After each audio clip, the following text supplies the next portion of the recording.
everybody, and welcome to the first indoor adventure of the new decade! Today is January 6th, 2020, and you are loved. And that feels like a very futuristic message indeed.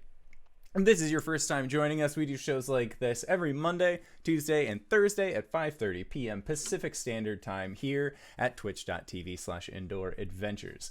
Hey, since this is the very beginning of the episode, and if you're skipping this, you're going to be missing out, I would like to say we hit 420 followers on Twitch, so we are having a Blaze It giveaway, which is, I will announce more rules later. It's going to be the standard proceedings of what we've normally done, but one lucky winner is going to be getting a special edition cover of Descent into Avernus with the dice set that went along with it, and then the second lucky winner, because praise Tiamat, is going to get the collector's edition of the Tyranny of Dragons book, which is actually 2 adventures in one. It's like 500 pages. It's here for a good time, and I am interested in letting all of you have these things. But in order to do so, you have to go through the giveaway rules, which I will be posting later. Also, hey, guess what? Our merch store is back, and it's cooler and better than ever. So if you go to indooradventure.redbubble.com, you will find unlimited merchandise. We have new designs, including the Arjan Tarlean Heart Meeting graphic, which is now on a graphical tee. We have Hint of Fae everything, so hey, guess what? More new designs there, as well as expanded merch for classic designs, such as, have you ever wanted the Moon Maiden's picture to be a shower curtain before? I didn't know I wanted to until we made it on Redbubble, so consider going to indooradventure.redbubble.com to figure that out. We also have a Patreon set up, so if you go to patreon.com/indooradventures, you can also gain access to our after show called Nights in the Courtyard, where we answer questions not only from the community, but also from each other. It's been a hot minute, so I am actually very excited for Nights in the Courtyard this very eve. But that's enough for my spiel. Hey, RJ, who are you playing tonight? I was adjusting my brightness on my screen. Hey everybody, I'm RJ, and I'll be playing Caelum, the Shatterkai Wizard Cleric. Hi, I'm LBHackEmUp. This is Talos. He might get adopted this week, and it's very exciting. I play Gwen, Halfling Barbarian. Please excuse my voice. I'm going to wreck it even more tonight. Hi, hoy. I'm Cyber. I play Arjan. It says Draconian now. Draconian Cleric Blood Hunter. Yeah. Hi everybody, I'm Wings. I'm also known as Danae Keener. I'm going to be playing Coriander, the Eldritch Paladin. Hello, I am the Indoor Adventurer, and I am the showrunner, and tonight I shall be your Dungeon Master. So, last we left off, Caelum, after you had been kidnapped, you awoke with the rest of your party being very worried about you indeed. You found out about the note from the House Latraciarch, a drow family that had described what you assumed to be you as the Boy of Song.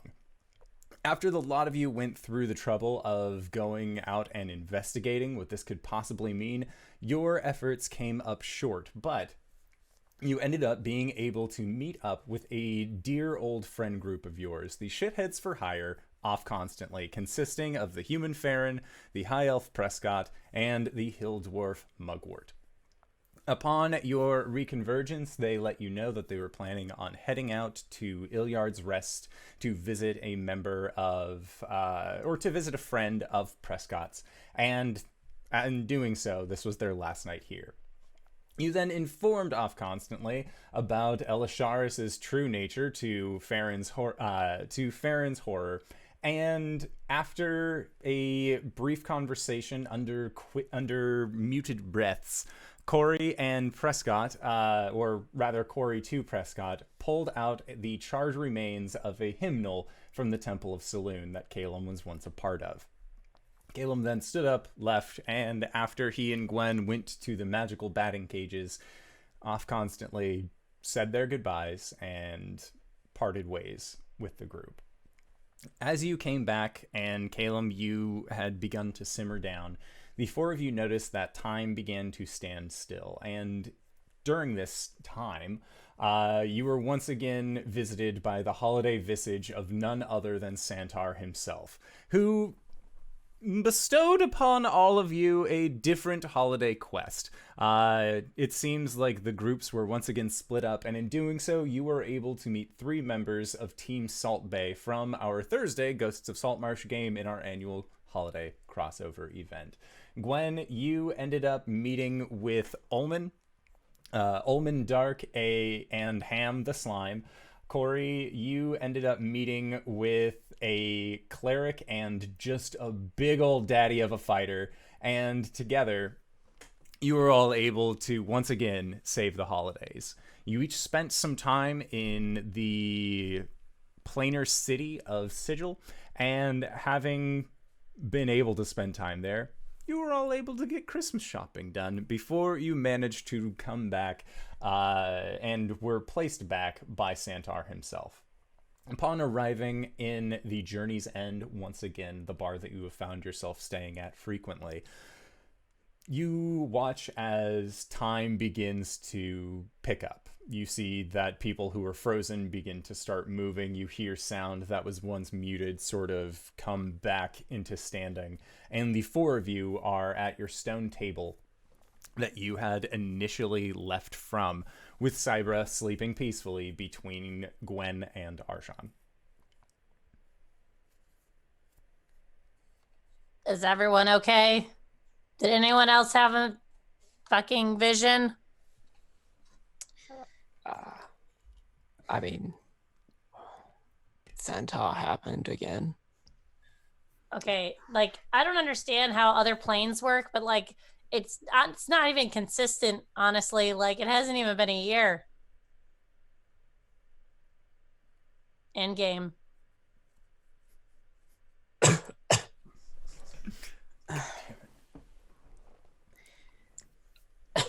You know, Arjan just coughs up Doing blood. that. This is really hurting Arjan. I'm sorry. I'm really sorry. God, why did my throat hurt so much? you were inside of a remoraz, A what? the big snake thing we killed. Oh, yeah. Fuck. I need ale. Oh man, that sounds like it would have been a lot of fun to fight. No, it was not. No, it was not. We, Cori and I had to fight a construct. What's that? Like a piece of paper? No. No, like something that the Centaur built to help him out that ended up backfiring on him. Oh, right. He said something about that. Yeah. Yeah, that's what we had to do. The alignment litigator? Yeah. Mm.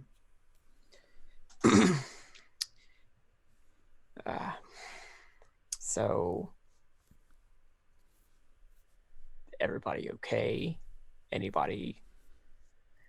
Nobody absorbed another spirit of the holidays, right?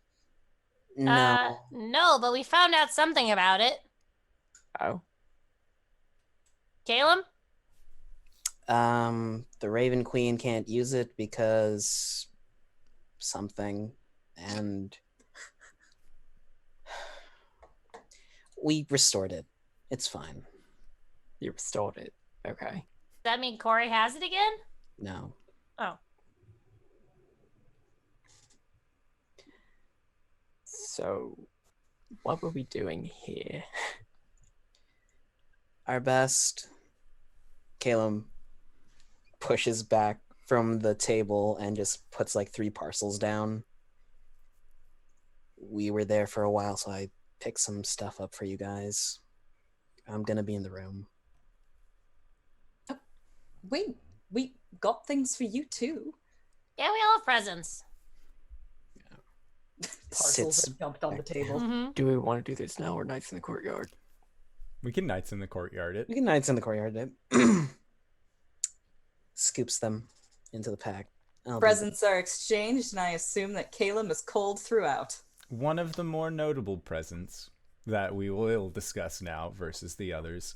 Arjan bought a present for Cybra, Oh. and it was Well, bargaining. it's for Gwen, but What is it? What is it? What is it? What is it? I open. so Is it a saddle? Is it a saddle? Is it a saddle? it is a war mount armor thing. It is leather of, I don't know, something of Gwen's color scheme. Yeah. It has your sense. tribal symbol, your like back tattoo on both sides of it, and like on a little headpiece, but it's like boiled leather. And it fits on a regular wolf, not a dire wolf, which was really complicated.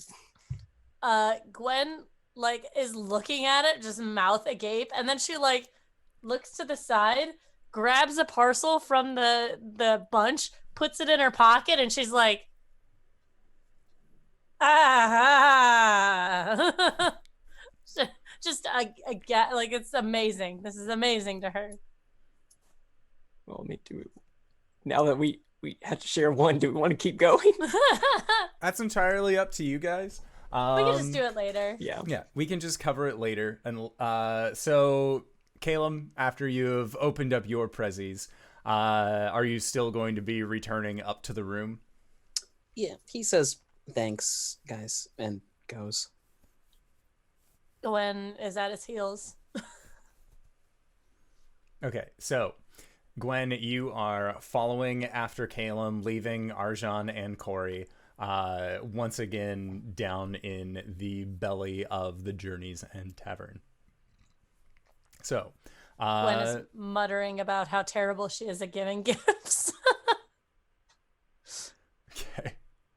So, Caelum, once you return to the room with Gwen, what would you like to do?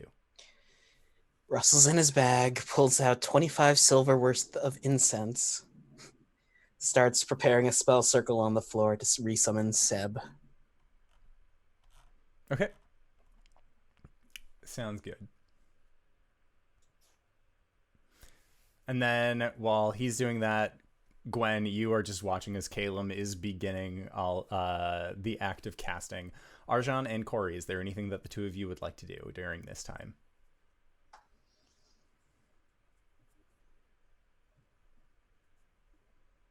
What is Arjan's vibe? He's thinking a lot because the last thing that we did before Santar came was you gave him the ukulele. Mhm. And I would like to think whenever we got bamfed out, the ukulele was still on the table. So we just experienced all that and came back, and that was the first thing he saw. So he's like, Cori, how do you actually play this? Oh, well, she can still do frets and things with her left hand. So she'll pick it up and show him some like different frets. But she'll have him like come behind her and strum.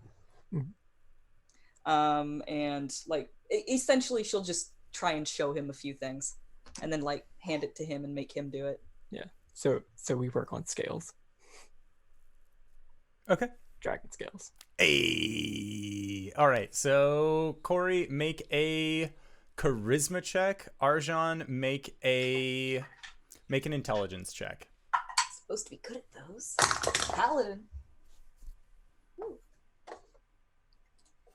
Character sheet. Haven't seen you since last decade.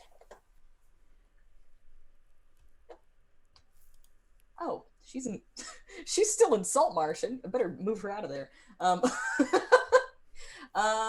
How's about a 19, buddy pal? 7. Okay. So Arjan, Cori is telling you how to pluck, but as somebody who has never plucked at a string instrument with your claws, you aren't necessarily sure how to do this thing. So Cori, you feel like you are giving very good lessons, but Arjan, you are just having difficulty actually like picking up on it. So he learns how to make noise with it. It's not very musical, but it's a step in the right direction. There is a little bit of a beat. I mean, if we amplify it, it might, sound really angry and cool. like the scraping of claws on metal. I suppose that's true. Are you... That is angry what you're going for?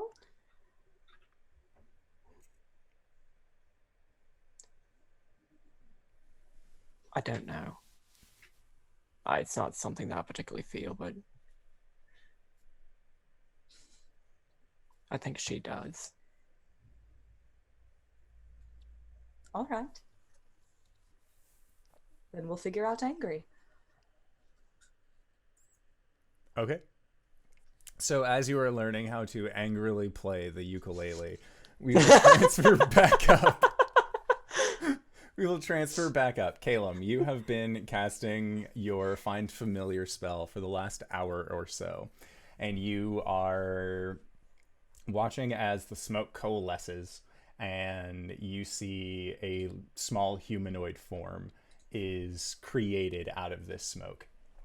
And before you, and Gwen, you see this as well, that after about an hour, this smoke seems to solidify into what appears to be Seb, just this little wooden figure, but you see that the mask that Seb was wearing before has what looks like a little heart shape of lipstick on its face.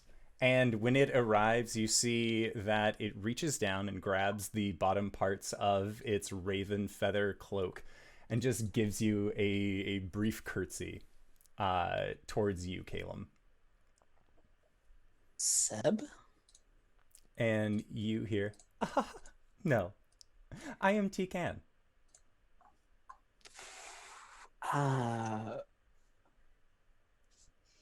Whom?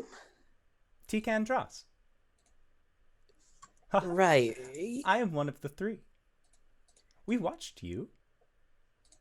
He will take a knee and offer his hand down so she can hop up, and then stand and raise him to his face. I don't remember creating you. And as they sit down, their cloak creates this very nice little triangle shape, and they tilt their head towards you in a avian-like fashion and say, "You just did." Haha. So, where's Seb? Is he not available to attend me, I guess? Shrugs. Did something happen to Seb? He looks different. No, this is Tikan. Tikan? Just send that to me later in spelling, please. Uh-huh. In my transcape, when I'm at the Library of Saloon, she's one of the 3 ravens that watches me go in and out, apparently. Gwen laughs to herself for a moment. Is that okay? I don't know. I've only performed the transformation on Seb, so I don't know how Tikan was made. Just now, correct? And they nod and giggle to themselves as they do. Huh. Well. And Gwen, they are just silent to you. Yeah. You don't hear Yeah. any of this. All right, cool. Right? It's not like evil. We don't need to smash it, right? I don't think so. Cool. You okay after the whole Santar thing? Oh, that's fine. That's what we're used to. Mm-hmm. I need to find something to get Arsh on because I did not spend the equal amount of money that he spent on me. I mean, what did you get him?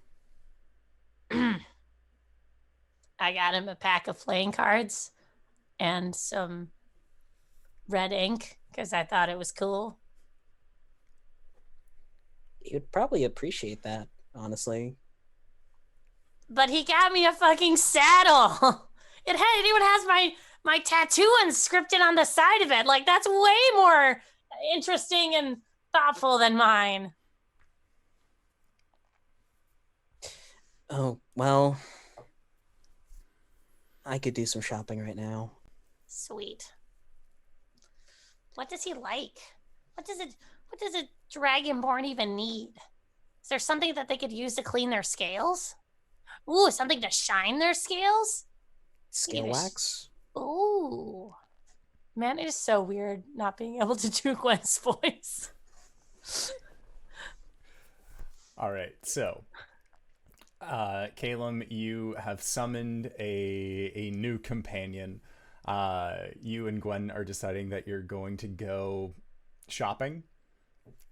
Okay, so Go down and invite the rest if Yeah. they want to come. And when you come downstairs, Gwen and Caelum, you see that Cori and Arjan both have like screwed up faces, like they're trying to look intimidating, and they are like trying to play this ukulele together, with Cori trying to do the fretwork and Arjan strumming a little bit, and you could see that other members of the bar sitting around them are confused, concerned. You guys need some help with that? A little bit. You want me to try? Ori hands the ukulele to Gwen, which is like normal size Yeah, on her. right.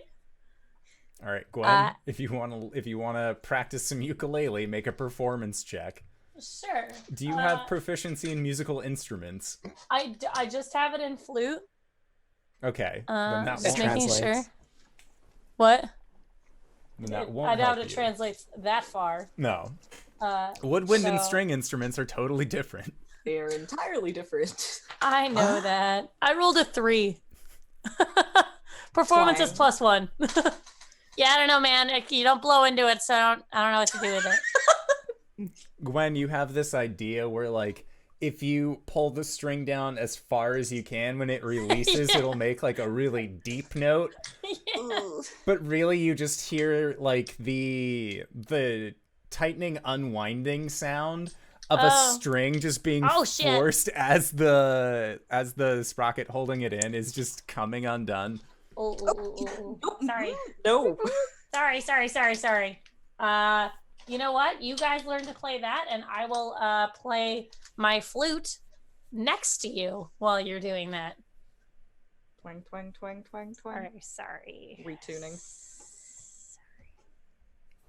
All right, Arm. so That We're sounds gonna go very difficult. shopping. Just pop it between your legs.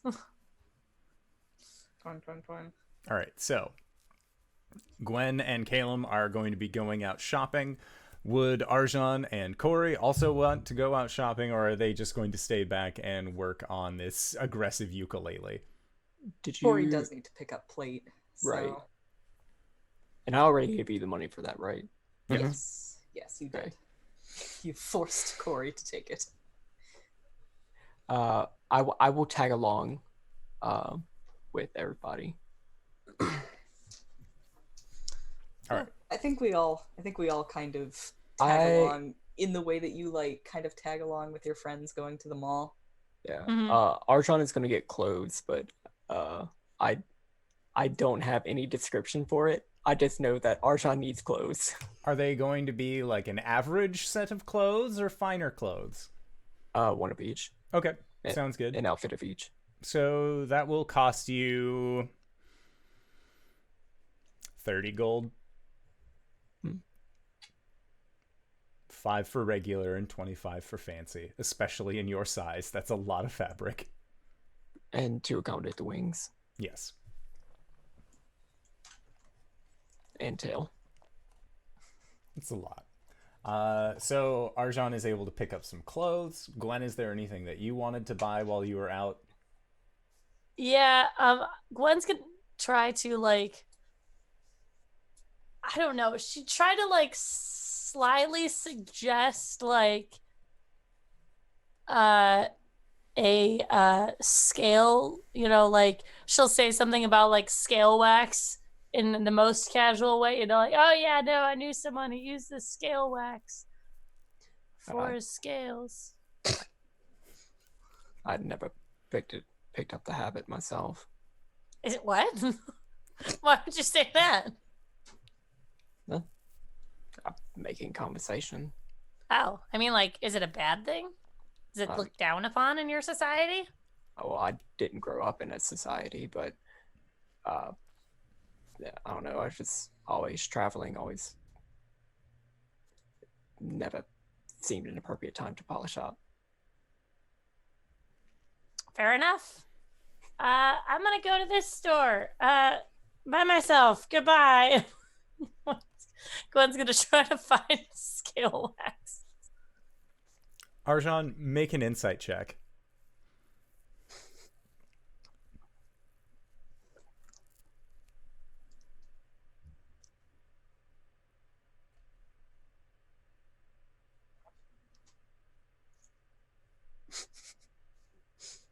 Nine.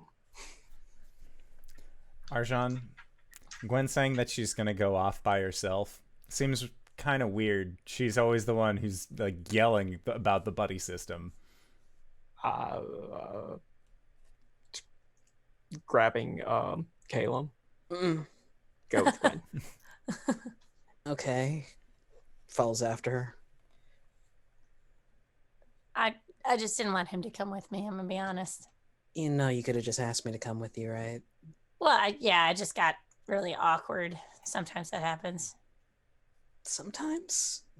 Hey, I'm the most socially, accepted person in this group, okay? Tilts I have his a head. whole goddamn tribe that follows me.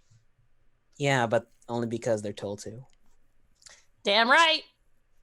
Gwen has forgotten what we're talking about and has moved on. Okay.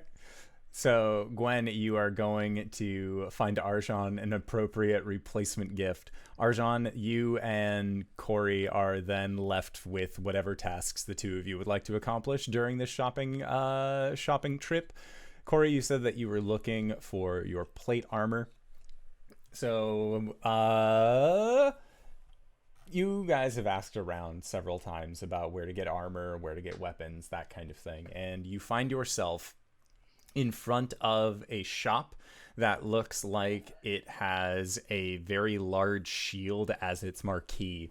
And it even has two tower shields that are being used almost like a sandwich board out front. And it says, as the name of the shop, The Best Offense. And as you look inside, you can see that the proprietor of this store is a half-orc. They have very large, burly arms. They have more of a handlebar mustache that seems to more create like a portrait around their tusks, which aren't massive by any means. They seem to only come up about to the upper lip or so. And as you come in, the figure looks at the two of you and says, hello and welcome to the Best Offense. Can I help you at all today? And he puts his hands on his hips. And you can see that off in the back corner of this armory, you can see that there is an anvil set up. There are metal ingots that are ready to be worked on. It seems like the space where he sells things is also the space where he makes things. Yes, hello. You can call me Cori. This is my friend Arjan. I was looking to get myself outfitted with some plate. And you extended your arm out towards them, right? Yes. And he will take it back and says, name's Duncan Shieldmark. It's a pleasure to meet you. You said you're looking to get some plate? Let's see. And then you see that he has two metal rings on his fingers, and he clacks them together. And when he pulls them out, you can see that it's a see-through measuring tape. And he pulls up your arm and then begins to measures you up and down, and just begins to try or properly size you to get you outfitted in the armor that you need. Cori T-poses. And he lets you know that it is going to be 400 gold off, as you don't need you don't need like a gauntlet on your left arm, so it's going to be a little bit cheaper than it would be otherwise. But you are able to get outfitted with a set of plate mail. It's not very decorative like your scale mail was. It seems like Duncan has made enough suits of armor, mostly for people who are just passing through, that it is definitely more of a general shop for how this armor would look. But you are now outfitted with plate. Woo! Nice. And the whole fitting process, as well as sizing for the armor, takes about 45 minutes or so. Nice. All right, and then Gwen, you and Caelum, make an investigation check. You got it, dude.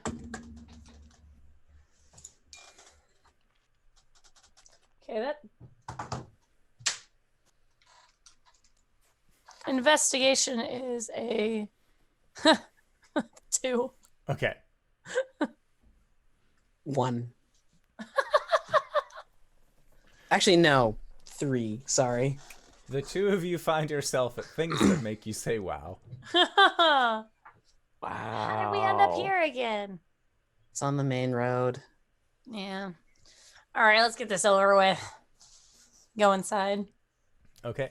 And as you descend down the familiar stairwell, you look into the room and you see the suits of armor on either side. The frog is currently not there.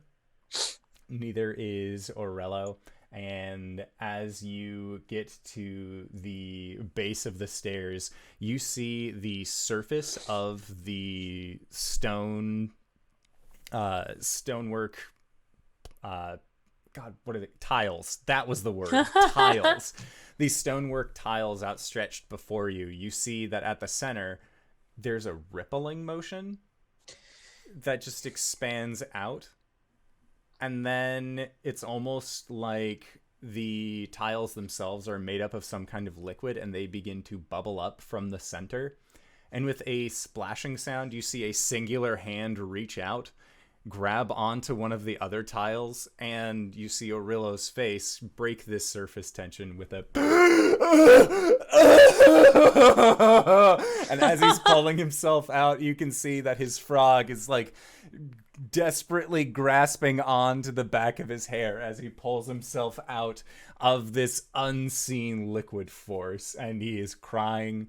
It is very loud until eventually they are lying flat on these light brown tiles and just okay, that was a bad idea, get it together. And you see them cast a prestidigitation and then roll over with one arm on the tile. So, welcome to Things That Make You Say Wow. Can I help you out with anything today? Oh, it's you two.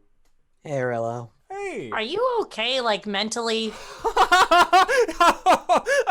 Hey, did you ever talk to those Goliaths?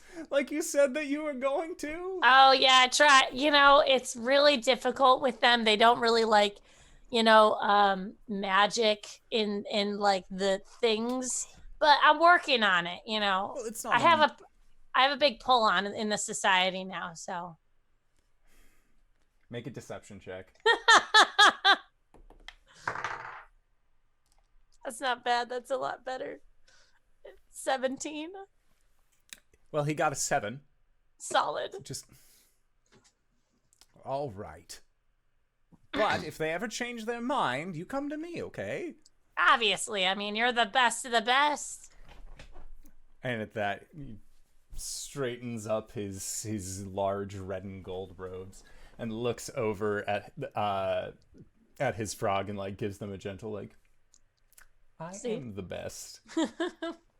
And then they turn around to you and begin wringing their hands together and just say, so, what can I help you out with today? Is there anything that you're looking for in particular that would lead you to my esteemed establishment? Yeah, I need something. See, my friend who's a dragon type person. He got me a really good gift, and I didn't get him a really good gift. So I'm trying to like get on the same level of the gift giving.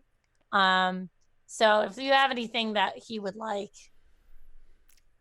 Have I met this dragonborn? Wait, Yeah. Probably yes. tall You have- fellow. Yeah, black Front horns. scales. Yes. Mhm. I remember them. Never bought Yeah. anything and didn't really say a word, but remember the face. Yeah. A coat? Coat is always a really good choice. I'm thinking something a little bit more like cool and like something that he'd need or didn't know he needed, that sort of thing. And what does he like? I guess is the first question. He's really organized. He runs businesses. He's got scales. He has a crossbow. That's pretty cool. I got him some bolts last year for Santar, not Santar Miss. What do we call it? It's the holidays. The holidays. And then I'm gonna lean down to Gwen. He really likes alchemy. he loves alchemy. He likes to spit into vials a lot because of the acid. Gross. You know? Yeah. But I don't know. He's just a tall dude, like with tall things. So a long Claws and coat. stuff. I mean, if you think that's the best thing for him, man. What? Okay, how about this? What is the price point that we're working with? Because I do have some ideas for somebody who likes crossbows, but I don't want to offer you something and then you tell me that that's out of your price range. I mean, like, I don't know, like 500 gold. Caelum, are you going to say anything? Gwen, I didn't buy anything above 50. Well, how much was that saddle? That was a really nice. It was handcrafted. Can I make what kind of check could I make to praise a saddle? Insight check? Yes? I insight check the saddle. D&D's a weird game. Talos just did the thing where he stretched out and then he covered his face. Oh, kitten. Baby. I got a 16. You're fairly certain that Arjan may have gone over the 50 gold limit, but not by very much. But like, it did look expensive. Shoot. It'd be rude to...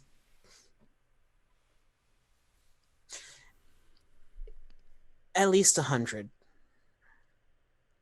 Well, what were you thinking, dude? And then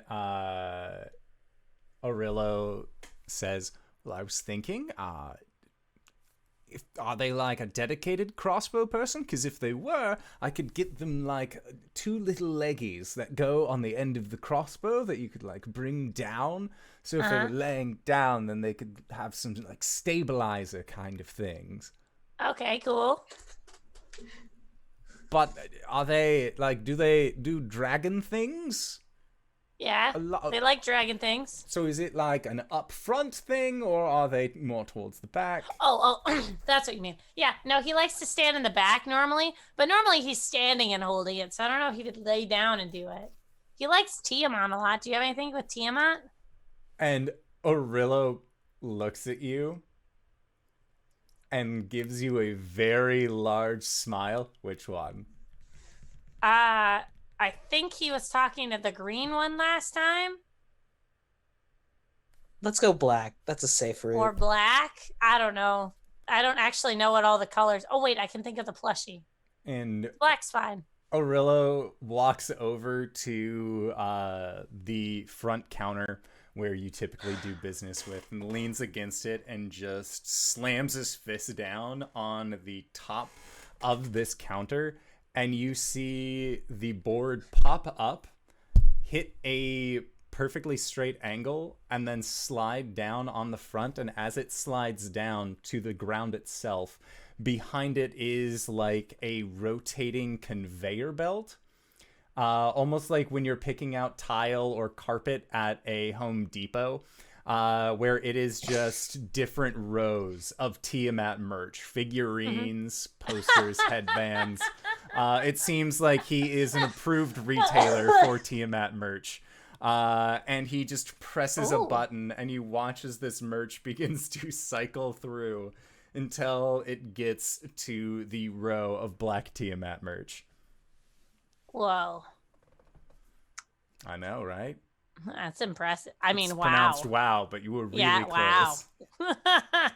Just see like a whole row of like Amy Lee types. Oh, yeah. All right, cool. Let's. Oh God, there's so many things. Can I do one of the glow wands? And a hat. Can we do one of the hats that you can fit the horns in? And he nods. And grabs you it is hold on just a second.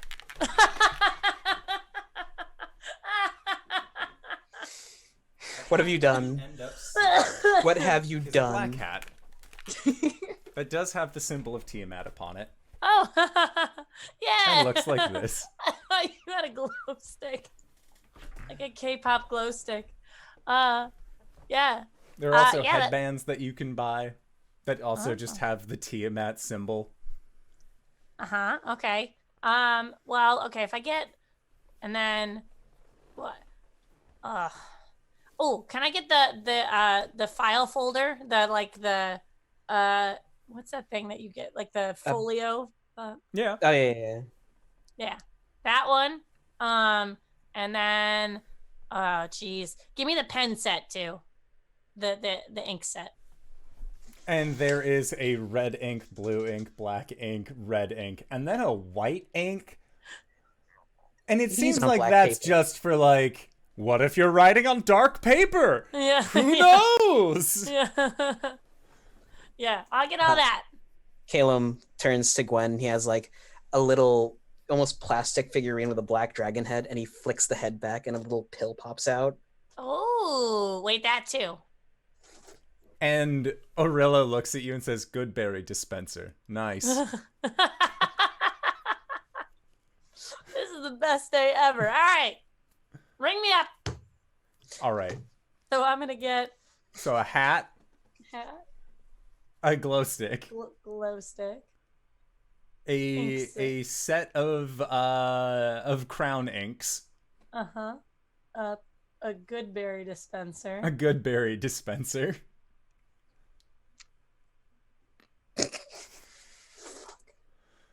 Was that it? Were you buying a headband or anything else?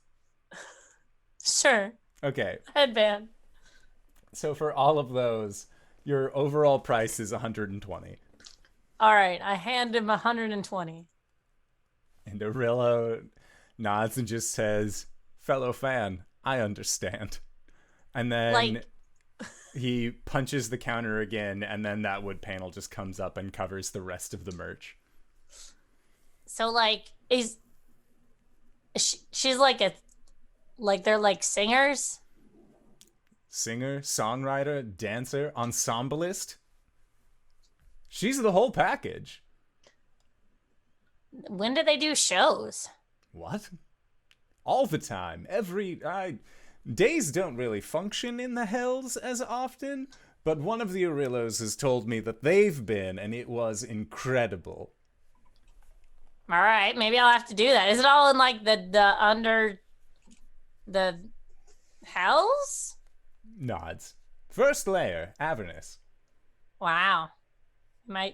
That sounds like a terrible place to go. She looks up at Caelum. Oh, but it's worth it for the shows. Where did we go? We went to Pythagoras? No. Oh yeah, where did we go? Well, We went to the Plane of Fire, right? Nods. no. Yeah, we went to the Plane of Fire, but before, Cori, Arjan, and I went to the Hells to hunt a deep crow. That was fun. And at that, Orilla pauses. Did you kill all of the deep crows? We left the dad alive. And Aurelio's eyes get wide, and his posture straightens. I'm sure that's fine. They have long memories, don't they? It's a bit more hereditary than that. Lovely. There were children. Great. You know what? Couldn't get any better. Gwen's waving the glow stick around. Hey, Aurelio, do those pants say ham on them? Fade to black. Okay. So, you guys have gotten your replacement Christmas gift for Arjan from Things That Make You Say Wow. And Cori, you are just getting finished up, getting suited with your plate mail. Caelum, did you have anything you would like to do? I wanted to go to the best offense to get myself some half plate. Okay. And when you're there, as you walk in, you see that Cori is being finished getting outfitted with her plate mail. Hey. Oh, another customer. Hello there, What's up, duders? Duncan waves his hand over to the two of you. I'll be with you in just a moment. Cool. Cori was squirming way too much, trying to like look over her shoulder to see the others. By the way, Arjan. Yeah. Deep Crow memory is hereditary. Oh, fuck. Oh, fuck. What? We, killed the mother, left the babies there, and the father's still alive, so that's going to be a pack of Deep Crows that we're going to have to deal with if we ever go back to the Hells. Why would we go to the Hells? Why do we go anywhere, Gwen? Well, what's a few more Corvids to be upset with us? Yeah, we really do have a type, don't we? Cori, you look fantastic. Oh. Well, that is a compliment from my good friend Duncan here. Hi, Duncan. I'm Gwen. And at that, he extends his hand out. Oh, it's nice to meet you. He Nice shop actually, you got. he will actually like squat down to be on your level when he talks to you. Yeah. Man, I wish I could wear armor. That looks cool. Well, anyone can wear armor. Yeah, but it kind of just gets in my way.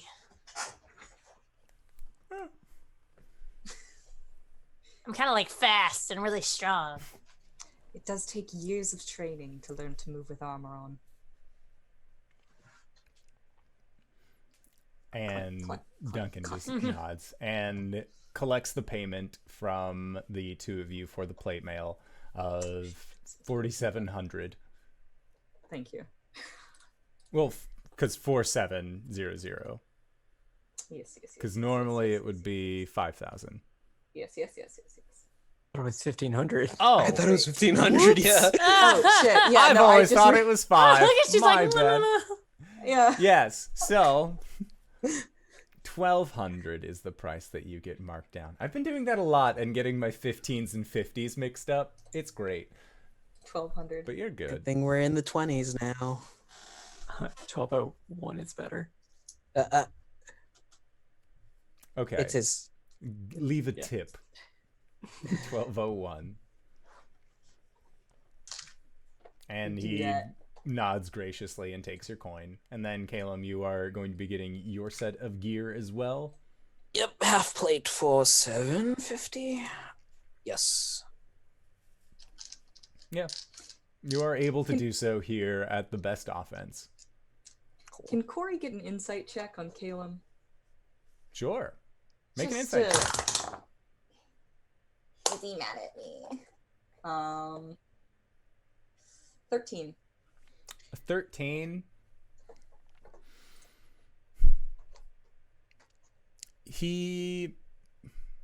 What does she get with a 13? He's being distant with everyone. Cori, what's your passive perception? My passive is 14. So Seb has returned with Caelum, but you see that Seb has the little heart-shaped lipstick now. on its mask. And it almost seems like it has more feminine features on its face rather than what Seb had. Cori kind of tips her head at that, and she's like, "Is that still Seb?" No, this is Tika. Seb wasn't available, apparently. Cori will extend a little finger to shake with Tika. And they give you a little curtsy with their raven feather cloak and then extend a hand out and bow as they do. Oh, that's really cute. Is Seb all right? I don't know. I'll check up on him tonight. She gonna lower her voice a little and say, "Are you all right?" Right as rain. Or as right as I can be, I think.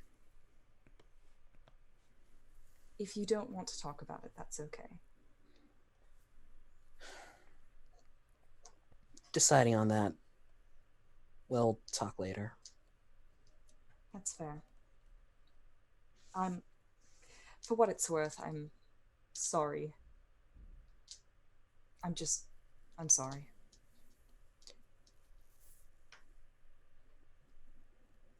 You don't have to apologize. It's, we'll talk later.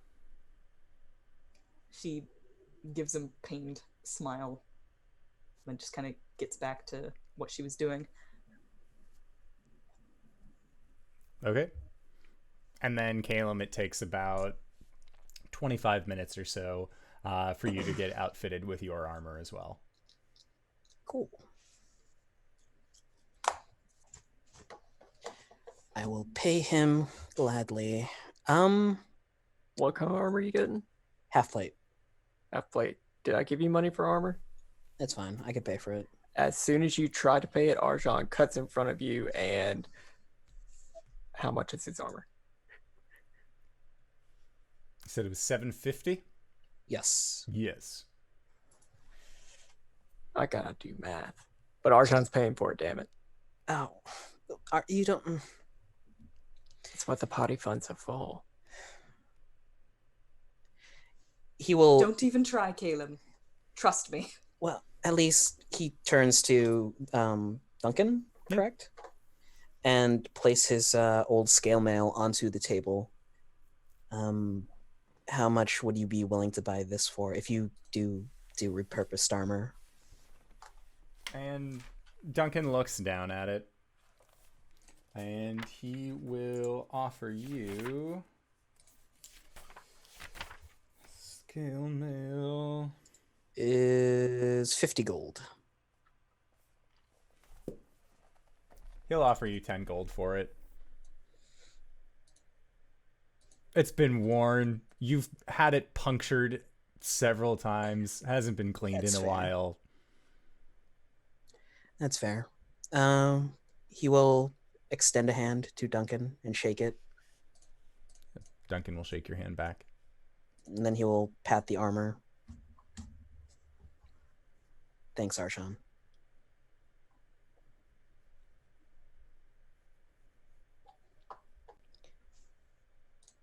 What else we need to do?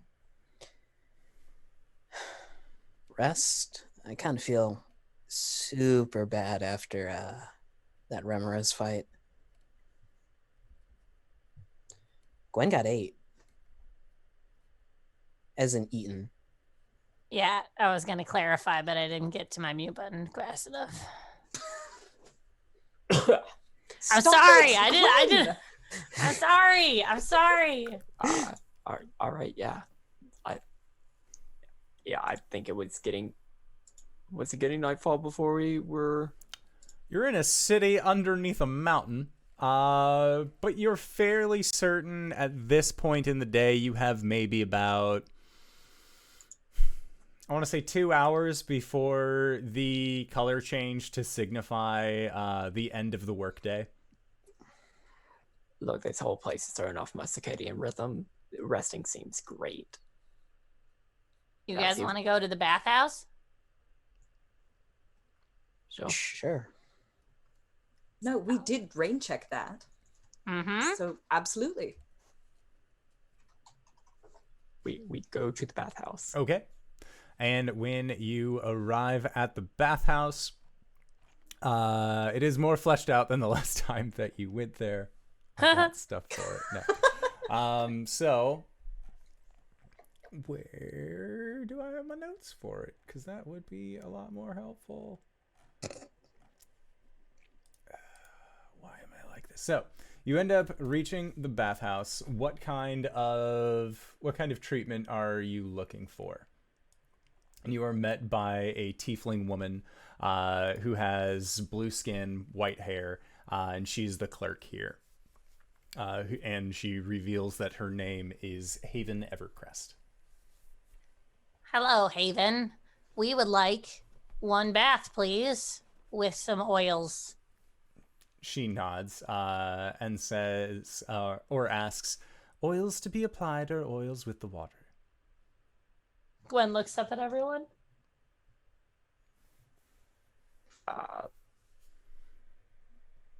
In the water's fine. Okay.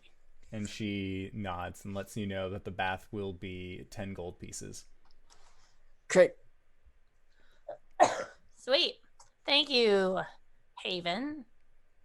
And she just smiles and calls forth a male and female half-elf that look incredibly similar standing next to each other.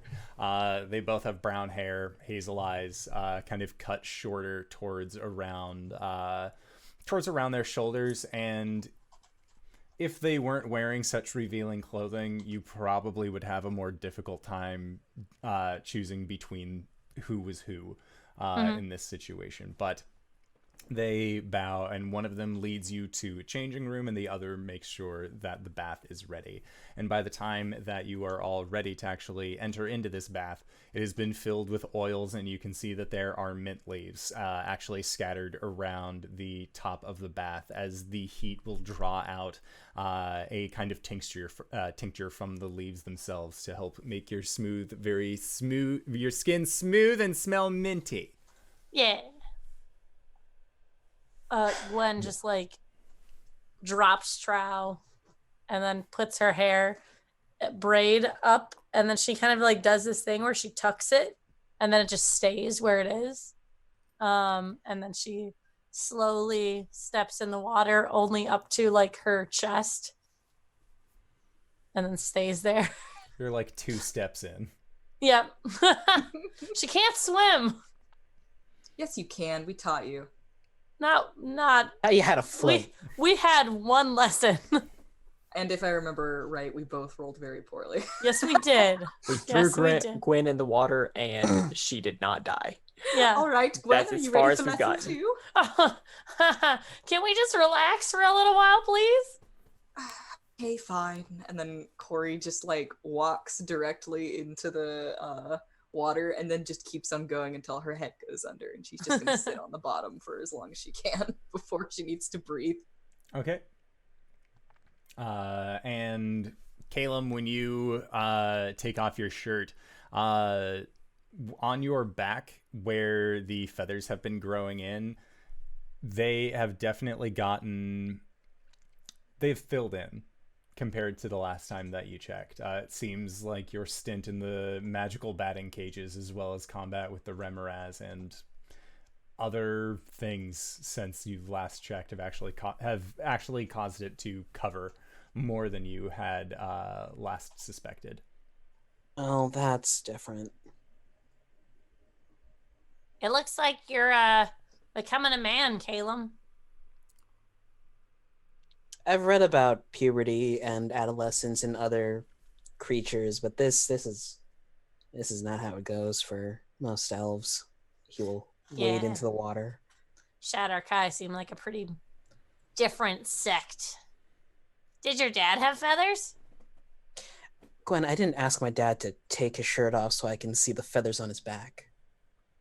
Well, one would think they'd be noticed. It's fine. I meant like, did you notice he like had a hunchback because of his feathers or not? I was not really paying attention to that. You know, the whole being dead thing kind of caught me for a loop. So Yeah. Sorry. So, Like, just like An enormous bird man. He looked like me, but older. Aw. More of a hooked nose. So, Indoor, is this just like patches of feathers growing on its back, or does it look like it's following like a sort of pattern like similar to what was happening to Arjan? Similar to what was happening with Arjan. It seems to be focused growing out of the areas of scarred tissue on Caelum's back, but having since covered all of those areas, it is now beginning to fill in. Okay. Starting with the smaller spots. Do I get the sense that they're like forming a like wing-ish situation? You can make a medicine check if you want. Is this Fae? Fiend or undead? I'll say it's Fae.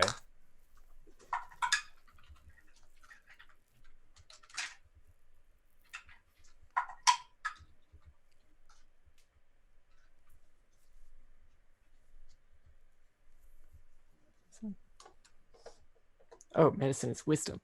Fuck yeah. Wait, medicine is wisdom, so I wouldn't get the advantage. 4. No, 6. Okay. You remember that if it's intelligence medicine, then it's a 16. Caelum if it's has wisdom medicine, then it's a 6. Okay.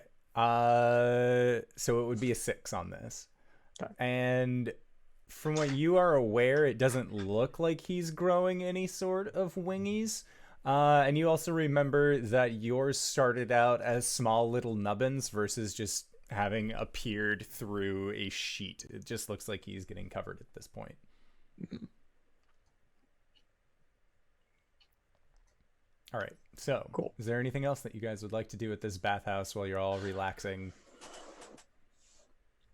Or is that it? Just have a nice evening to help wind down from your Christmas adventures. Anything different going on with Arjan's mark? Yeah. With Arjan's mark, there's nothing different about it inherently at this point.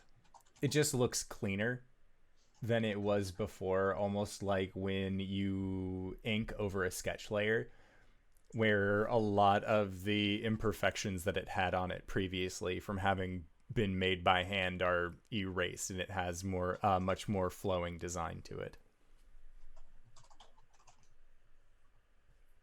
Okay. So, like, Arjan, your tats have changed. Is that weird? I mean, yeah, a little bit. Yeah, I guess it's been, or most of them have been gone ever since I got back from a bonus. Like, gone? Like, I didn't know that that was something that could happen. Neither did I.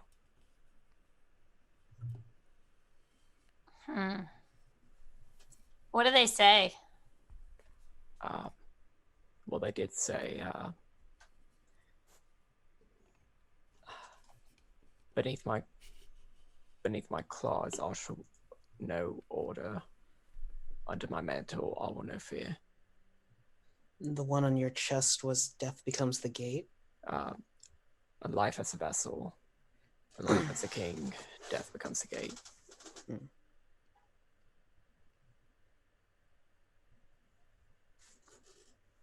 What? Just out of character, all of those are gone now. Like, they are no longer present on his form.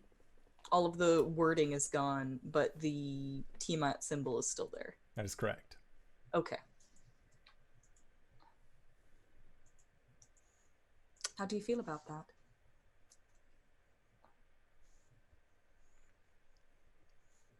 I mean, I don't, they weren't of particular, like, it wasn't very important whenever I got them. I mean, I didn't even remember getting them. wasn't particularly attached to them. They were attached to you. Yeah, well, yeah. There's a brief splash of water. Ah! And, to be honest, they were a little scary.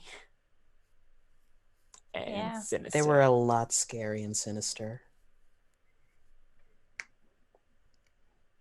So But hey. I'm definitely okay with being not smooth skinned, because it's still got gigantic scales. Let's say fresh. Fresh. Say that again. What? It does look like you just shed.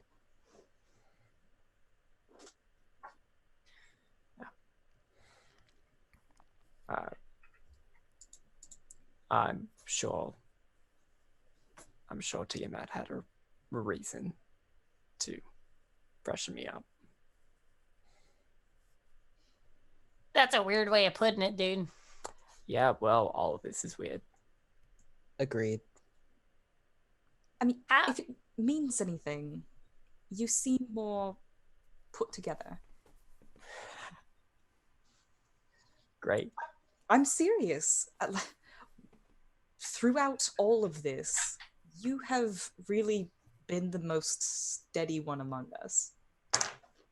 Gwen puts her hands in the air like, Gwen, you were always steady. What I'm saying is, most improved. gold star, most improved. I feel like you've really come into your own and figured yourself out.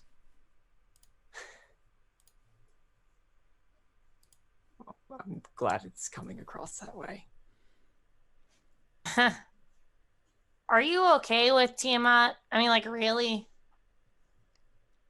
Who, me? No, Arjan.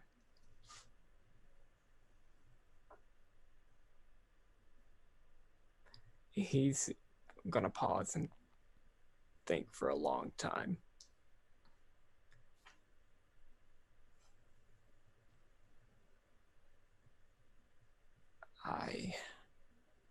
I wasn't at first.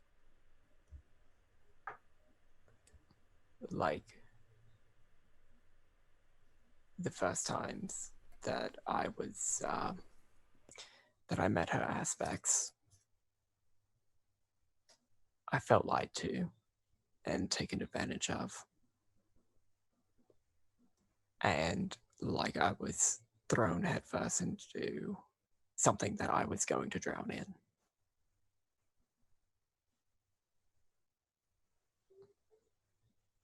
I think I'm okay with what I'm doing right now. And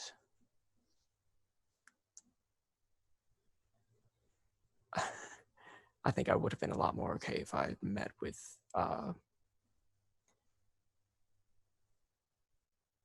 my own color first.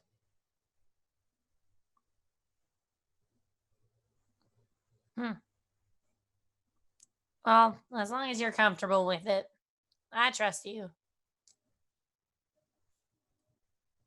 Good.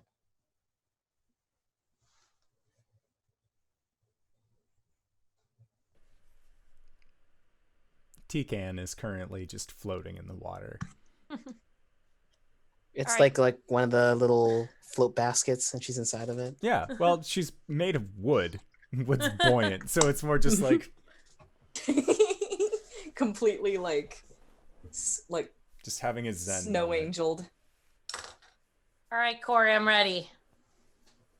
But you have to hold on to me this time. Don't just let me go in the deep end, all right? Okay, it's going to be a little bit harder on account of the fact that I have one less anchor point than before, but we're going to do our best. I cast heroism on Gwen. You cannot be afraid. Suddenly Gwen just kind of perks up in the water. All right, we can do this, Cori. I can do this. I'm a strong, independent lady. I'm the leader of my tribe, and I will learn to swim today. We're gonna roll for this? Tyrant bless you. All right. Okay. What should we roll? So, Gwen, make a athletics check, and you can make it with advantage. Okay. Athletics? Yes. Caelum turns to Arjan. They're sitting next to each other and just goes, "Wait, I thought I was supposed to teach her next time because they decided it was a bad idea for Cori to."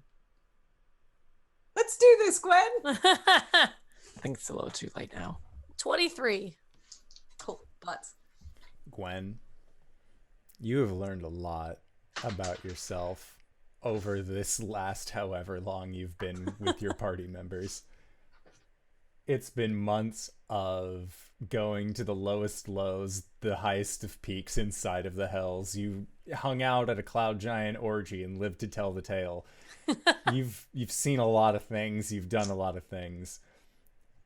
And water, you understand it now. You get it. You don't know how, you don't swim. You beat the shit out of water until it takes you where you need to go. So you watch this, like, normally it's like more of like a scoop style swimming. Gwen is just straight up punching the water in front of her, but it is just propelling her forward like you've never seen. And That's one way today, to do it. on this day, your halfling learned to swim. On Woo! Starcrest 15th. Yay! That water into submission. That's right. That's right, Gwen. You show that water who's boss. You shouldn't do that while you're swimming. You need air. And she like, I'll show you the backstroke. Here, this is how my father taught me.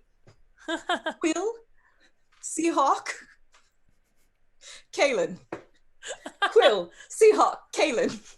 Then you go on like that. And Teak-Ann is also following along with this and is learning how to swim. did you just Amazing. come up with that? No. Oh, Knights in the courtyard. That's really cute. Pizza, French fries. The French fry. All right, so Gwen, you have learned how to swim. Woo! Cori, you have taught Gwen how to swim. I'll add that to my list of things I can do. Fucking swim. All right, Drown is there anything aggressively. else that you guys would like to do at this here bathhouse before heading to bed? Surprisingly, Gwen is not gonna hire a hooker. You can't buddy Cori gets system a with hair that one. treatment. Yeah. Well, technically, it's its own buddy system. So we're going back to the inn, right? Yeah. And it's the inn that has the bounties and stuff. Yeah. Are there any new particular shiny bounties that we see before we go to bed? There is one shiny new bounty that you have seen. And it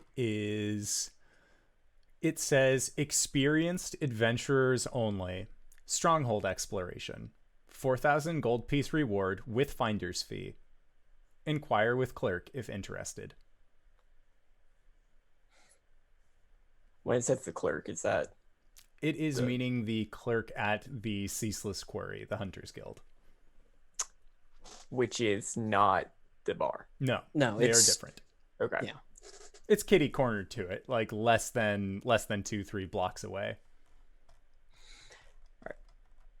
Y'all need to go to bed. Oh, I kind of want to check this out. I'll walk with you. All right. Okay. Barge in there. What's this? Tell me about this. And you see, as you walk into this location, Cori, you and Gwen have been left to get into all sorts of hijinks at the journey's end once again. And as you enter in, you see that there is a halfling sitting behind a rather large desk, especially for somebody whose size is built so small.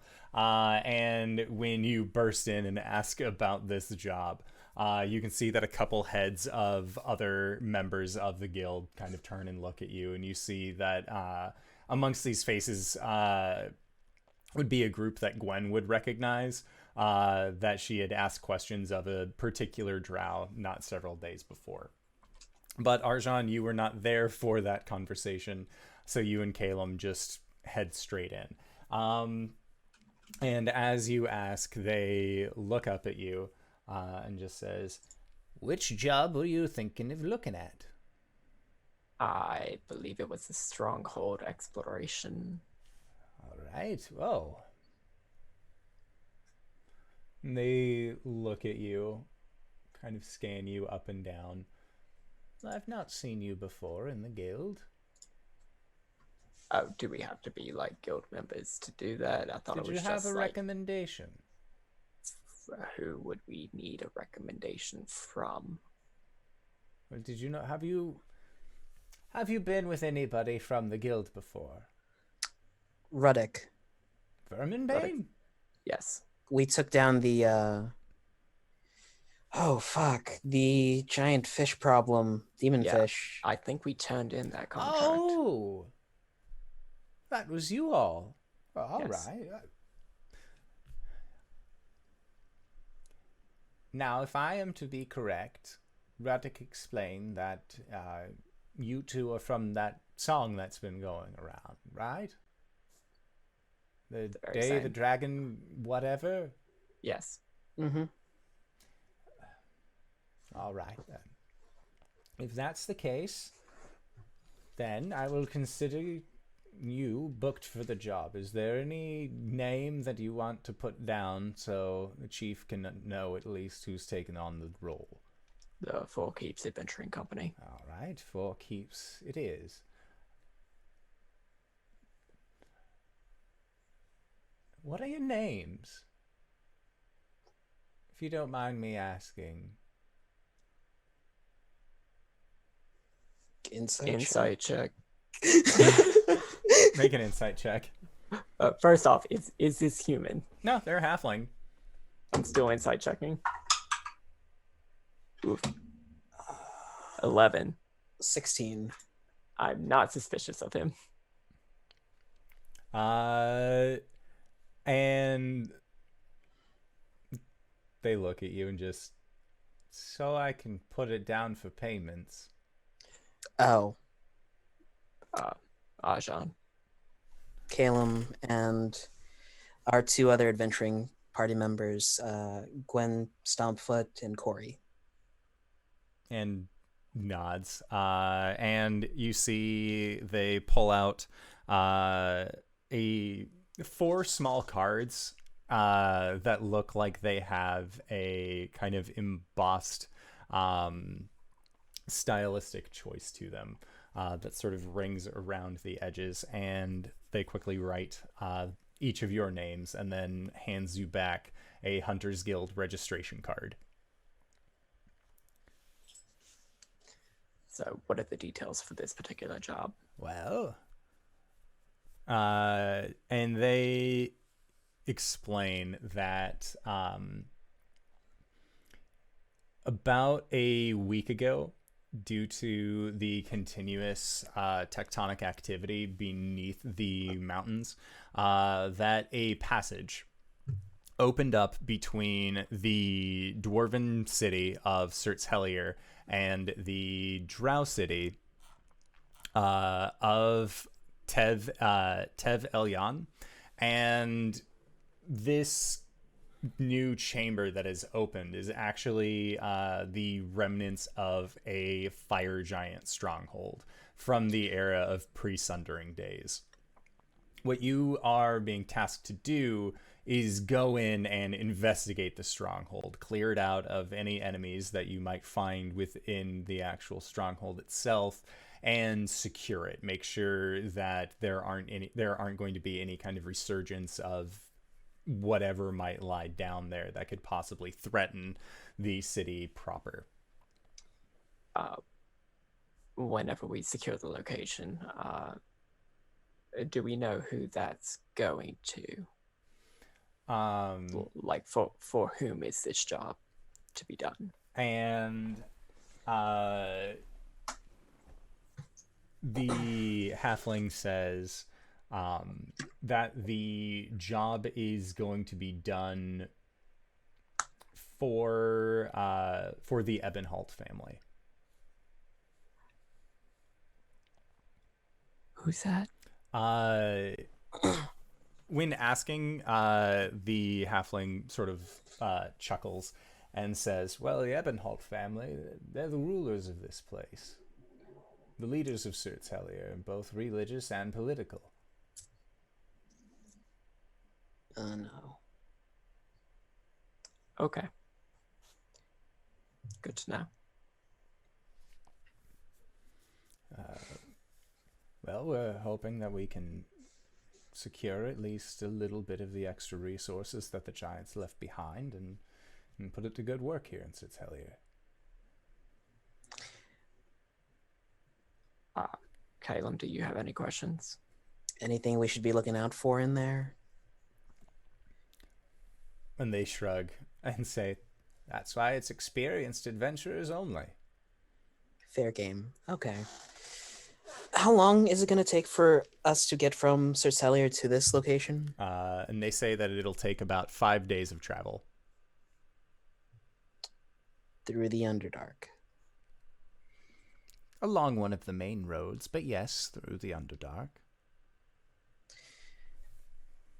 Worse routes could happen. Okay. Get supplies and prep, and yeah.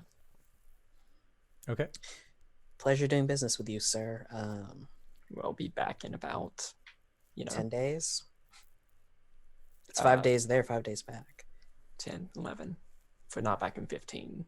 If you're not back in 15, we'll just simply make the posting again. Great. And they give you a curt bow and continue to fill out the paperwork necessary for you to then approach this quest. And as you are leaving, Arjan, you are approached by a rather sizable looking tiefling figure. They seem like they are a very buff form.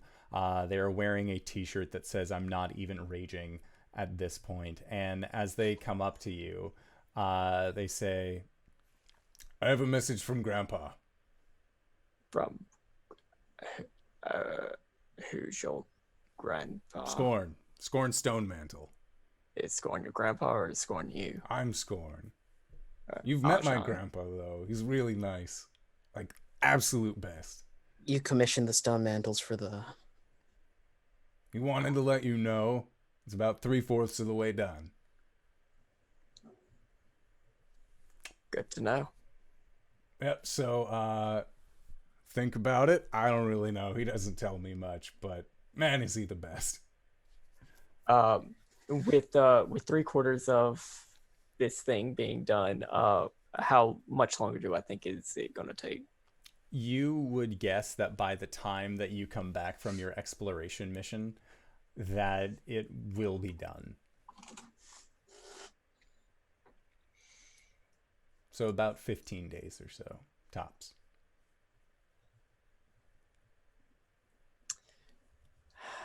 Okay. Knights in the courtyard. And at that, Scorn just pats you on the back and says, good to see another hunter out there. Thanks for the message. And then they just give you this very wide smile and then walk back to their group. And that is where we are going to go into our break for the evening. So I would like to say thank you to everybody who has decided to stick with us so far. This feels weird. We were away for 2 weeks and I missed it so badly, but everyone's here now. So it's a good time. We are going to try and be back in 5 to 10 minutes. So don't go no place unless it is to grab a food, grab a drink, grab a friend, or possibly go to indooradventure.redbubble.com. I was going to say Red Bull, but that wouldn't take you anywhere. But like I said, we shall return and we will see you guys shortly. All right, everybody. Enjoy the new break screen! Hello, everybody, and welcome back Guys, I wanted to show you the thing I got for Christmas. No, don't let it go on. We're We're getting demonetized. We're gonna get. Thank you, John Williams. You know what? John Williams. Assaulting the stream with copyright music. Ooh, It's okay if Disney's it's only coming. under 10 seconds, right? Disney's still coming for us. Baby Yoda's after Really, me. that's my favorite present that I got. That's rad. It's very cool. I like it. We can do more with Nights in the Courtyard with it because there we don't risk demonetization. Disney has found their way into the depths of Patreon. Yeah, but if Disney takes it from our Patreon, that means somebody at Disney is giving me at least $1 every month. So like, I'm okay with that Disney money. Anyways, we have returned. Caelum, you and Arjan are in the process of getting set up with the Hunters Guild. Cori, you and Gwen are left alone inside of the Journey's End. What would the two of you like to be doing? Well, I think Drinking. that Gwen's holiday present from Cori would come into play here because Cori got her alcohol. Ooh. It's just generic brand moon wax. It's not actually moon wax because you can't get a hold of moon wax in Sigil, Yeah. but it is a moon wax like liquor moonshine that tastes like apple pie. Ooh. It doesn't That make you sounds go delicious. blind, but it is tasty. She's very excited. Gwen got you paints and a canvas. Aw, that's so sweet. Nice. So, Anyway. yeah, we're drinking that. We're drinking. Okay. Sounds good. So yeah, the two of you are sharing in this delicious Moonwax TM. Is there anything that the two of you would like to discuss when it is just the two of you here? I think Gwen would thank her for teaching her how to swim. Honestly, I felt like you did all the work there. You were really going at it. Well, you just got to, hit things at 100%, like 200%. You got to give it your all if you're going to do it. Let's go out there and give it 110%.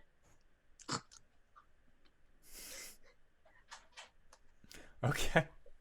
Doesn't seem mathematically possible, but you sure did do it, Gwen. I was never really good with the numbers, but somebody told me that once, so. Me neither. Me neither. Okay. And the two of you make concentration checks / constitution checks. Or I guess this will be a save. Not a A save. check.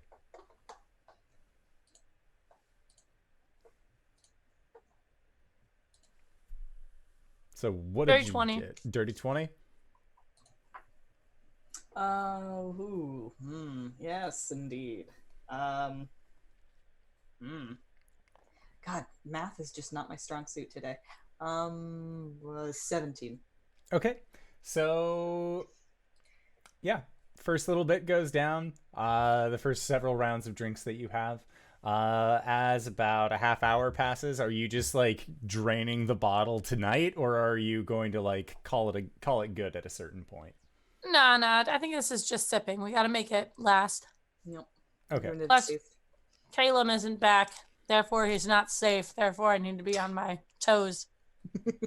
That's right. I think that we're both a little bit skittish about what happened last time. Okay. He's with Arjan, so I feel better, but only slightly. All right, sounds good. So, after about 45 minutes or so, Arjan and Caelum end up making their way into the Journey's End once again, seeing the two of you drinking your Moonwax TM. Hey guys, how'd it go? I think it went great. We have the job. What are we killing? We don't know. We're going into a uncovered stronghold previously, and I mean like 1500 or so years ago, occupied by fire giants. Oh, cool. Just Have clearing you it. two dealt with fire giants? Pointing at Gwen and Caelum. I've been to the plane of fire, and I've dealt with cloud giants. So basically, That's not how that works. it's a big fiery dude, right? Hopefully not. So, Uh, what are we what's- doing? there- What's our job? What are we doing there? We are clearing out the stronghold of anything that may be occupying it currently, anything dangerous. And once it is secure, we report back. Sounds pretty straightforward. We could do that.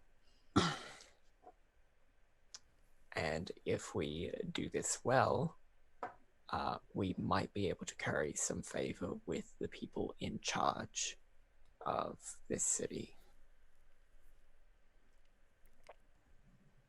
Because indirectly, directly, that's who the contract is for.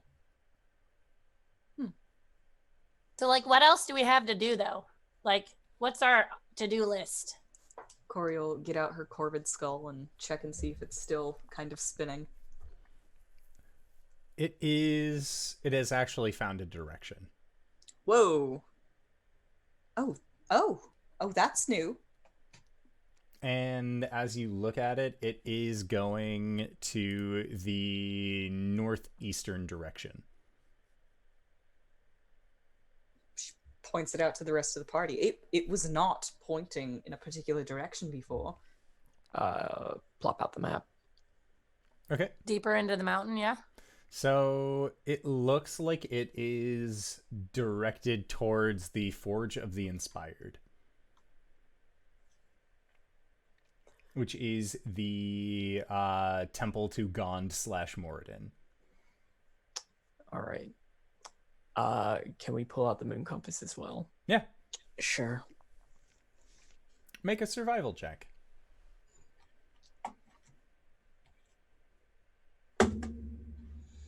19. Oh, no, wait. That is a 19 on the die. 22. Okay, so with a 22 on the moon compass, it is showing the face of a new moon, and you are able to properly align a line that you had previously. Since where you had been making these was still almost on a vertical line with where you had gone from point A to point B between your readings, you can see where the lines intersect, but there is too long of a stretch where they overlap. Maybe we should go more eastward next time. All right. I mean, there's still other phases, right? Not every point of the compass is going to be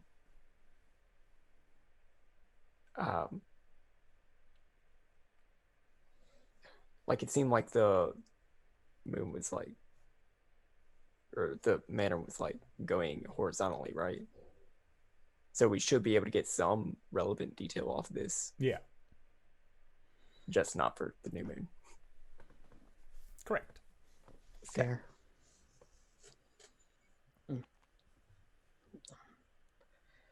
I could try to read up on some fire giants tonight.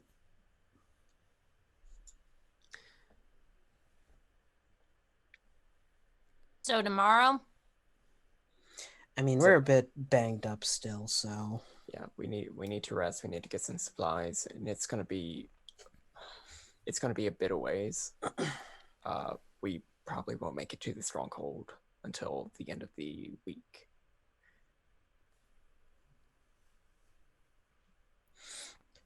All right. Well, Think get that. supplies in the morning and head out, yeah?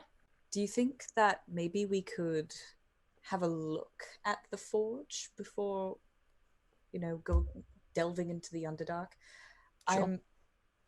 I'm concerned that this isn't going to continue pointing in any particular direction. It's been a little on the fritz as of late. All right.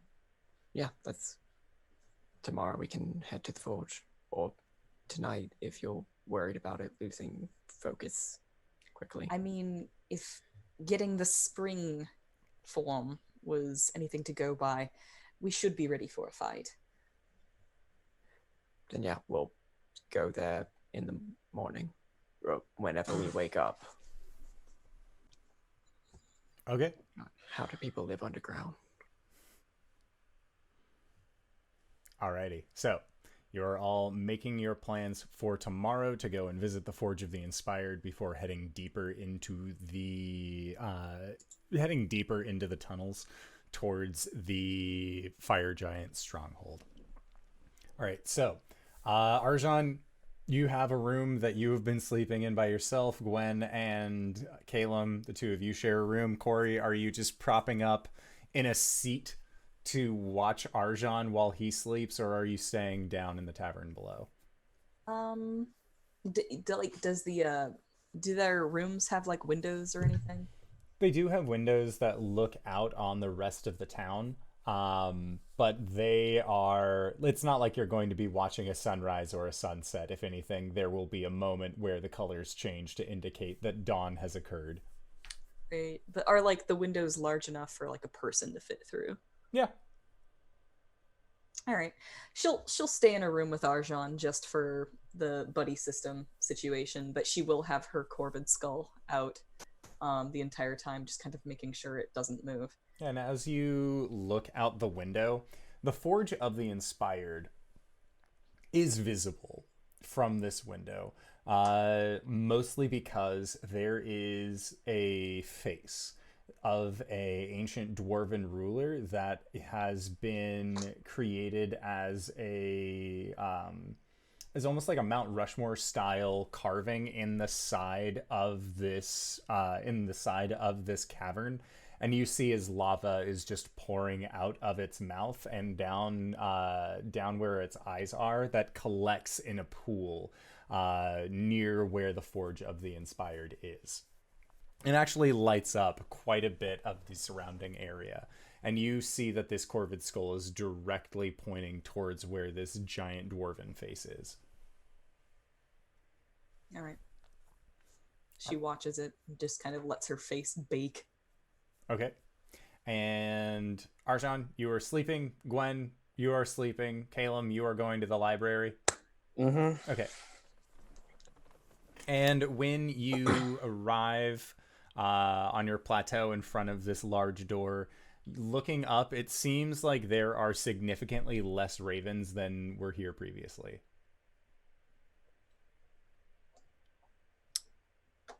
Tika? And Tikan looks up from the ground next to you. Haha. What is it, found one? What happened to the rest of your friends? He says, pointing up. And Tikan looks.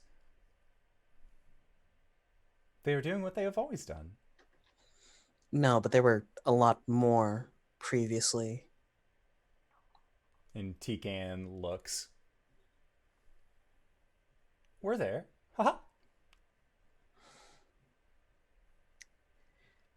Is Seb around? Do I see him? You do not. Is the third raven around? Make a perception check.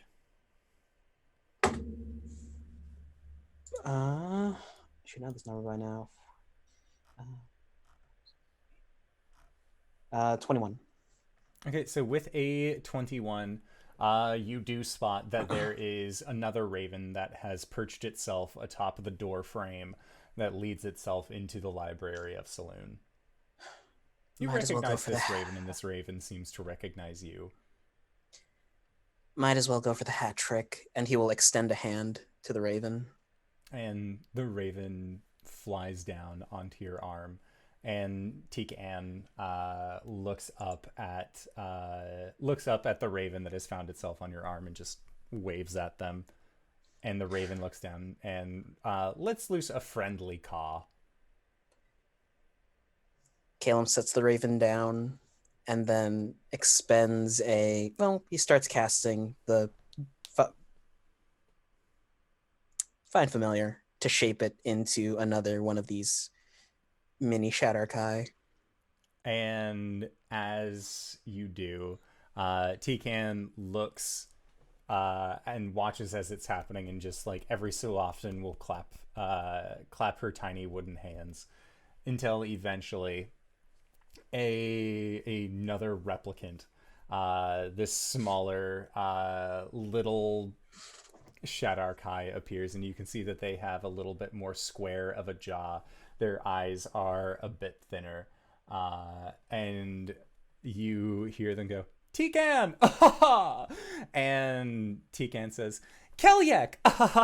And they come towards each other and they give each other a hug and then release, and then they both look at you, and Tikan makes a motion towards Kelyak, and Kelyak says, at your service!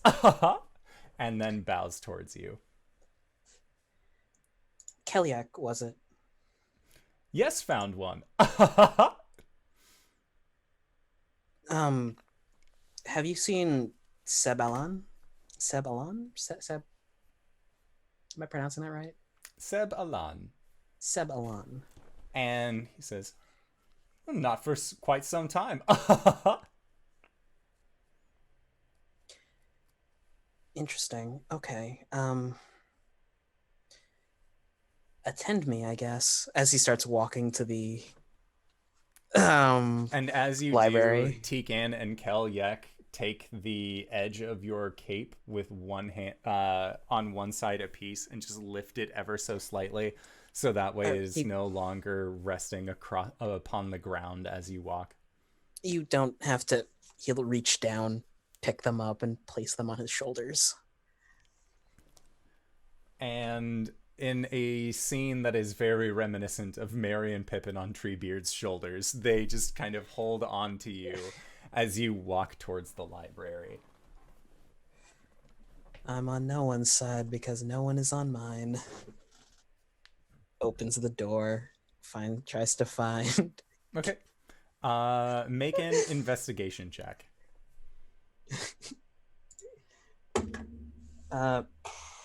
6.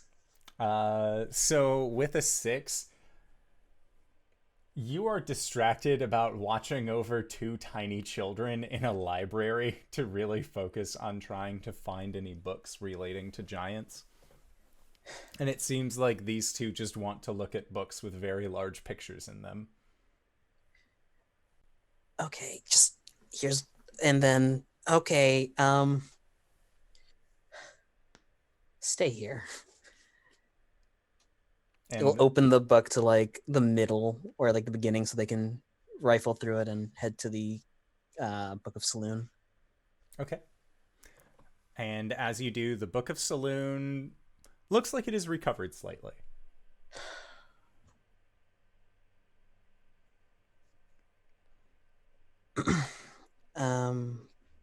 Sorry, it's been a while. And the message that you receive is, I understand.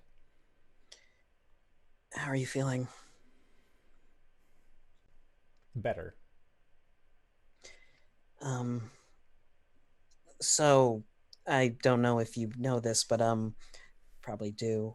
We went to the Holiday Nexus and Amaris came out. She looked a lot more solid. And there is a pause. Do you believe in her? I do.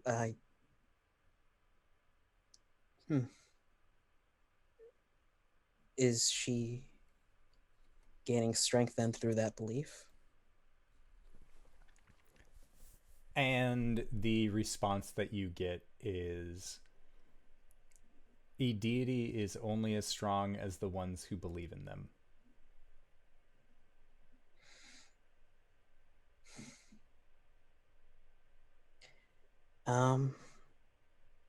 Okay. If she is gaining physicality, she has found a follower.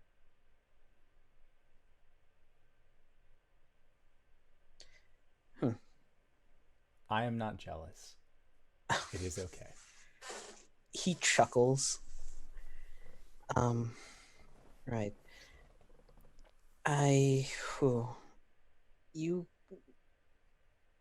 You wouldn't happen to know any prayers to Elistray, would you? And she says she might.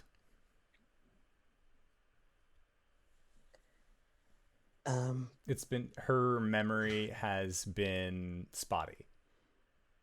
That's fair. I just wanted to thank her, I guess, for helping with my revival.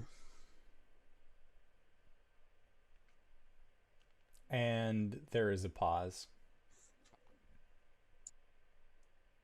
Elistray did not help with your revival. But thank your friend, the sea captain. right. Okay. Gotta find a way to do that then.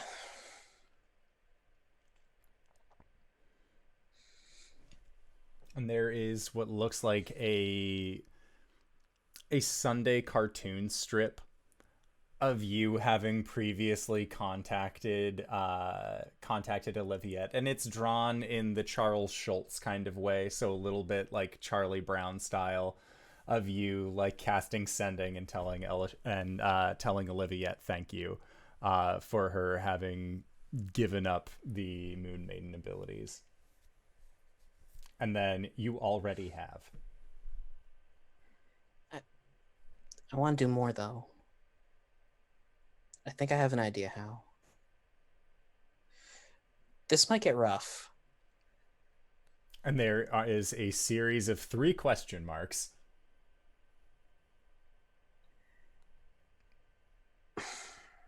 I'm going to see what I can do with the weave and see if that...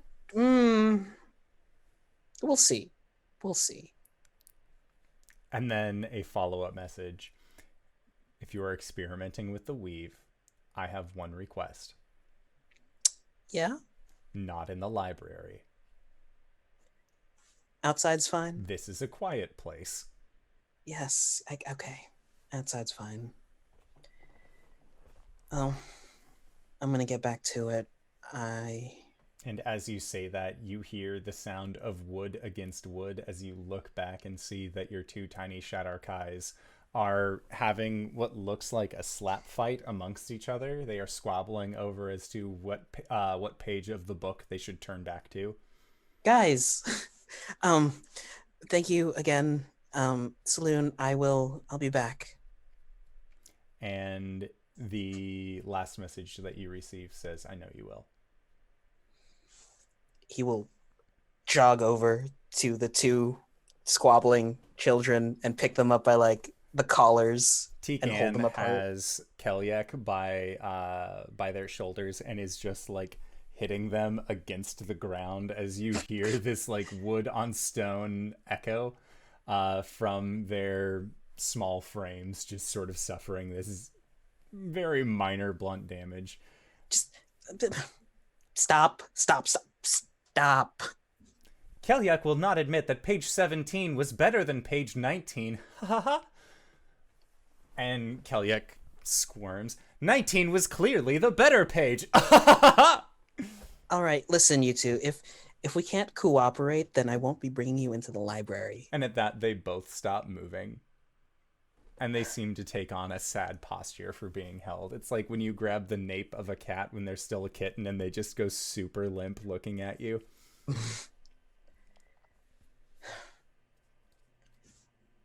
Puts them back Like on his that. shoulders. Yes. Closes the book and puts it on the table. I see I've made some mistakes. Okay. And then he will walk out the library, close the door, and try making a spell. All right, sounds good. And what spell are you working on making currently? He's going to try and extend the message spell so that other people can speak instead of him. So he can cast it on someone and then they can link up instead. Okay. Make your Arcana check. Here we go. 19. A 19? You are able to develop this cantrip. Cantrip. It's sending. That's a 3rd level spell. You said message. Sorry, sending. Okay, so... To message other people, Okay. so that's 2 more. Sounds good. So you are 1/3 of the way there. 18 and 6 is 24. Okay. And 12 and 6 is 18. Okay. So let me see. Where is your character sheet? I have it pulled up too. I'll look as well. Because what was the 3rd number? 18? Yes. Okay, so with your features... No? Is that it? No? Where the fuck are you? Is that it? No. So an 18 is exactly what you needed Oh, good. to be able to alter this spell. Cool. So yes, you are able to tag someone for ascending. The requirement will be that you still have to remain in physical contact with them for them to receive the call. Mm-hmm.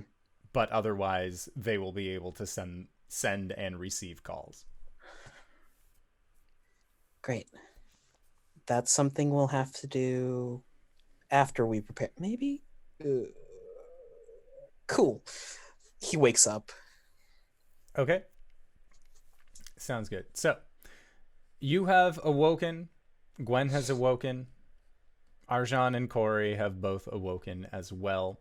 And you are all in the process of getting ready for your new day. Cori, you wanted to go to the Temple of Inspired Hands before you all set off for the Underdark area. What supplies are you all going to be gathering during this time? Just rations, any kind of climbing kits? Mark off all of the gold in an appropriate fashion in order to do so. While you are out trying to find a place to buy these very base goods, make a investigation check.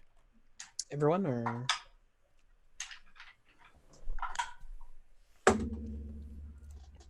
Dirty 20. 17. Dirty 20. Okay. You guys are able to find a dwarven-owned general goods store that is known as Thane Co. And it is currently being operated by the proprietor Zignatosh, who is a dwarven woman. She has black hair and a very nice and well-kept beard.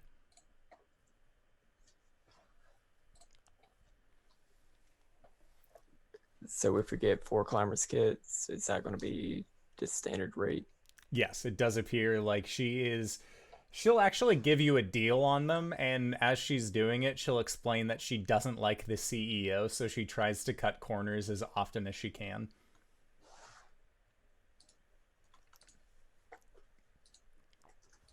Does she have an ever-burning torch? Yeah, she has ever-burning torches. Okay. They currently go for 150. Okay. I'll take one.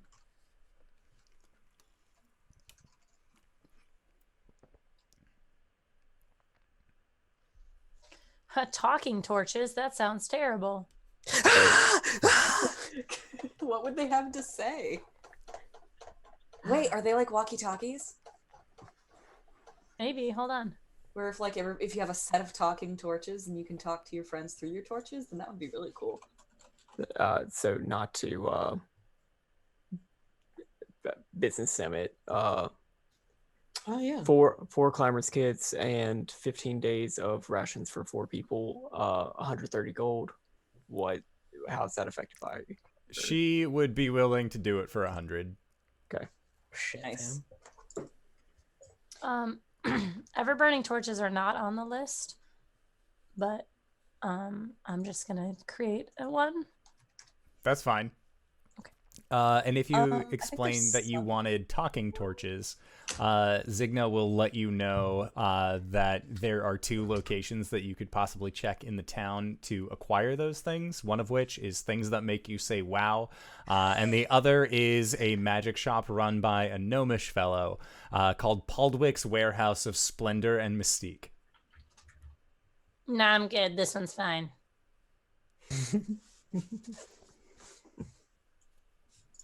Okay.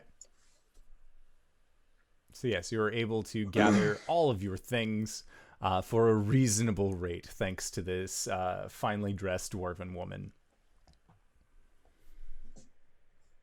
And you make your way to the Temple of Inspired Hands, and Cori, Yes, please. you feel like you are gearing up for another difficult fight. The last time that the Corvid Skull led you anywhere, it was to face off against a incredibly malevolent tree that was trying to kill people with laughter, the worst medicine. And as you are approaching the temple, you hear the clanging of metal on metal, as it seems like there is forge work that is currently happening at this temple, which makes sense given the 2 deities with which they worship. And going around the side of this rather large building, your Corvid Skull directs you to a pool. And it is a vast pool of lava that is coming down directly from this large dwarven edifice's face in the cavern wall. And as you approach it, the Corvid Skull levels itself and then points down, and it seems to be pointing directly into the pool of lava.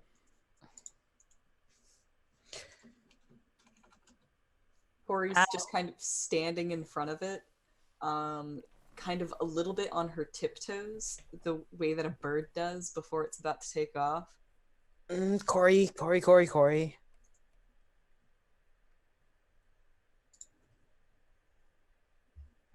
So it's in there?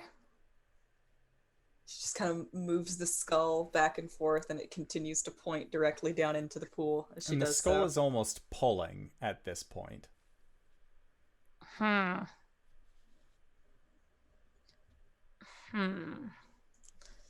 we... Is there any way we can go in there? What?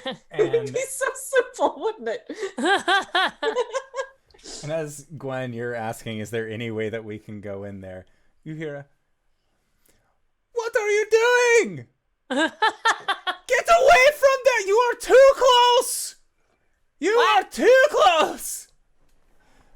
Turn around. What the fuck is And that? you see that there is a dwarven man wearing very religious looking gear that is of a very nice red and gold color, much like Orillo's, but more religious in nature, and also has some very nice blues with it.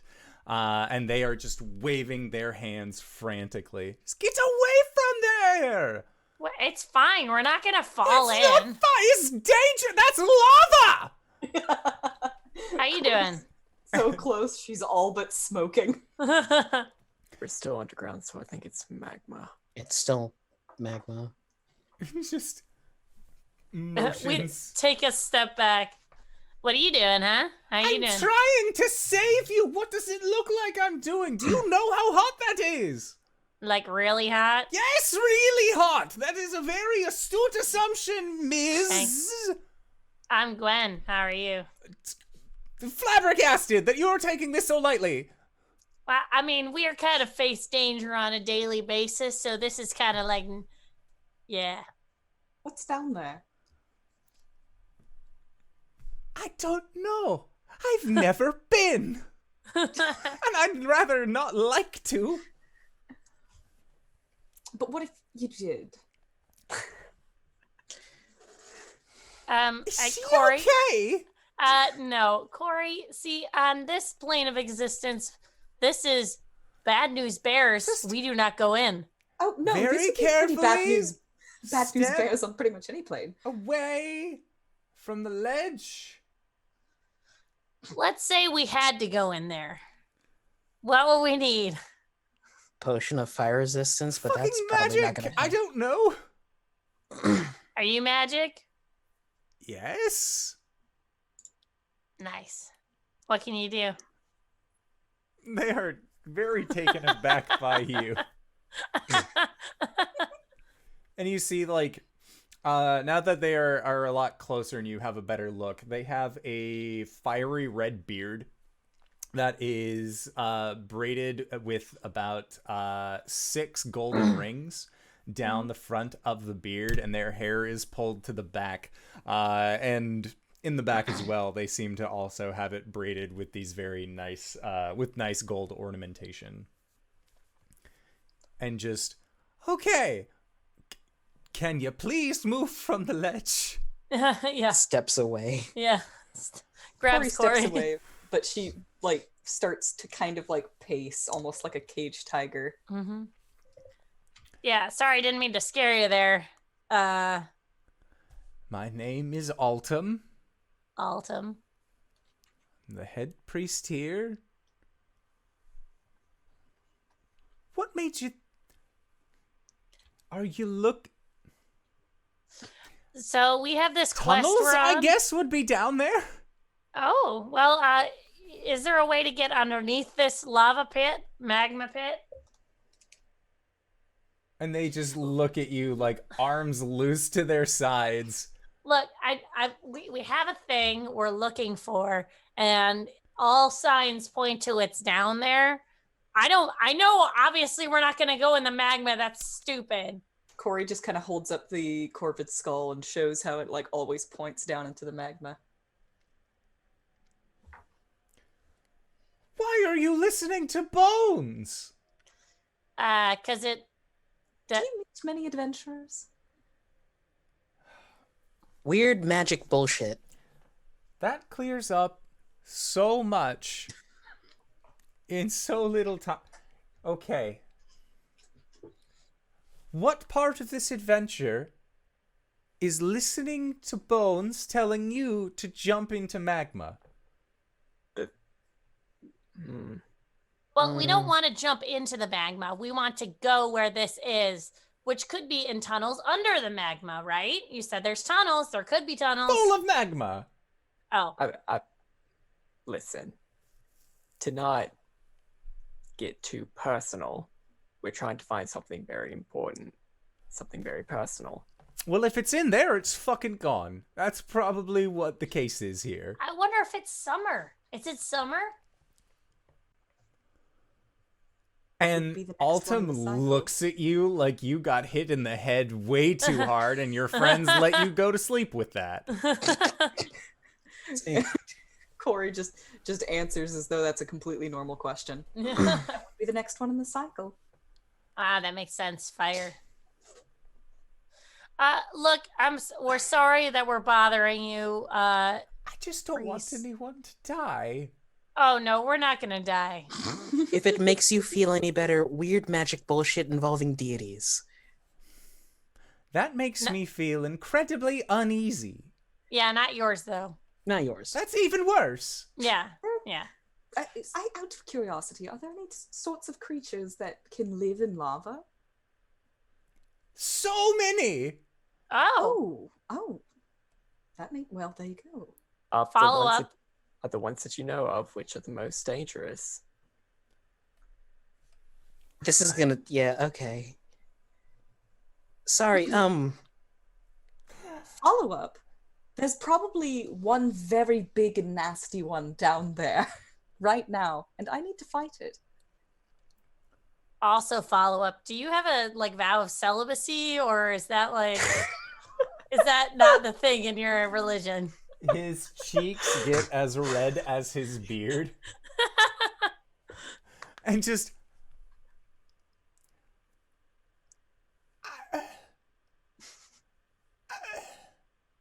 on a more saner note, where does the lava go? I don't know. Away. No, I mean... That's where No, it I mean- goes. The same place I wish I could be going right now, but I fear that if I did, then you'd all just throw yourselves to imminent and painful death. So no, you're no. saying that this lava flow connects to other tunnels down there, and somewhere there might be How long have you been here? not long, about a Everything day. connects to other tunnels down here. Cool. Oh.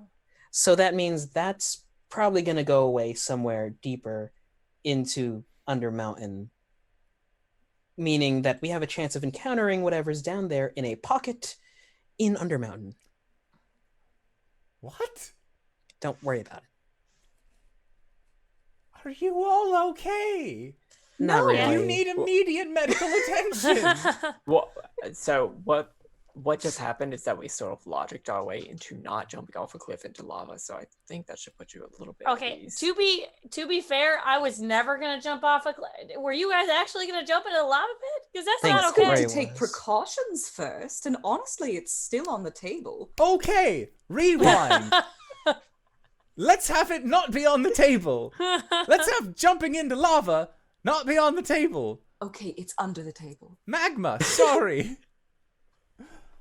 How about we all take a good 10 to 15 steps back because none of us are wearing proper safety gear Right, for handling the magma. right. Okay? All right. Sound good to everybody? Okay. And they then, like, just stand between you and this magma. I mean, really, people can walk right up to that. You probably should have some safety rails or Yeah, something. maybe like a fence or something. I just... Anyways, so if Fucking adventurers. we're not gonna jump into the lava, Good. magma. That's a plus. We are gonna go away from here now. If we have to return with the proper equipment to maybe traverse the magma, and Gwen kind of like has this look on her face like she really doesn't want to have to do that, but she's trying to make him feel better. But we will let you know, Father. Can I call you Daddy? I start pushing Gwen away. I feel like she would. That's not out of her wheelhouse. That's what it is. And he just, like, a slack-jawed again, just like, I need to build something. I need to build something big. It takes a lot of time. But be well. Yeah. Think great thoughts that don't involve jumping into lava, into magma. And, like, makes a very stiff motion with their hand, like, be on your way. All right, we're going. Yep. Cori walks away, but she keeps on staring at the magma the entire time she's walking, just Maybe. over her shoulder. Cori, maybe just like keep an eye on the skull as we do our next job, because we're going to be going through those tunnels. Okay, I can do that. Gwen winks and does a finger gun at him as she leaves. If it'll take your mind off jumping to your immediate doom, after all this is done, I've got a way for you to talk to Olivia if you want. Oh.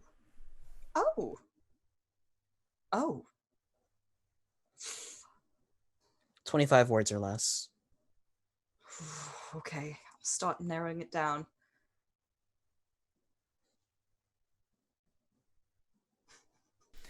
So, you are all now focusing on this corvid skull, walking and talking, making your way down beneath the mine. So, you know that the journey from what you have been described is going to take all of 5 days in order to get there. Is there anything in particular that you would like to do over that journey? I don't. Probably on one of the days. I don't want to alarm anyone, but Seb's gone missing, by the way. I'm missing. Since when? He looks over to her. Since I got kidnapped. Oh. Was he out when you were? Not since you died? He was there, I believe. I summoned him back. He said he didn't like the snow and that all of it should melt. I remember that much. Oh, that's right. So, can you like unsummon? Well, okay, Gwen wouldn't know that. Could he like? Could they have taken him? Is he a creature? Out of character. Do you think they killed him? You would be considered a construct. If they Well, did, a construct is a creature.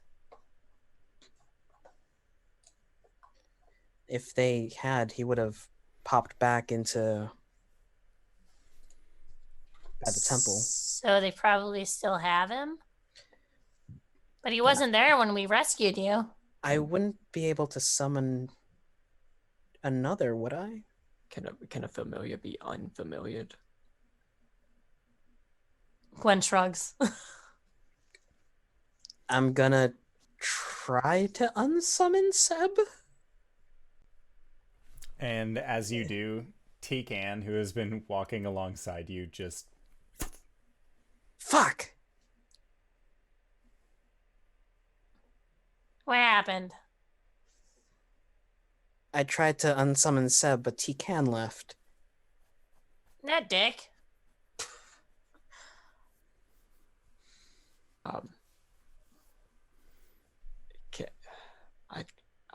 I have to admit I'm not super familiar with, well, familiars. Can that bond be severed by something, and could that be bad? Arcana check. Make an Arcana check. Can I assist? Sure. Science Bros at it again. Science bros. Thanks, Science Bro. That's a 21.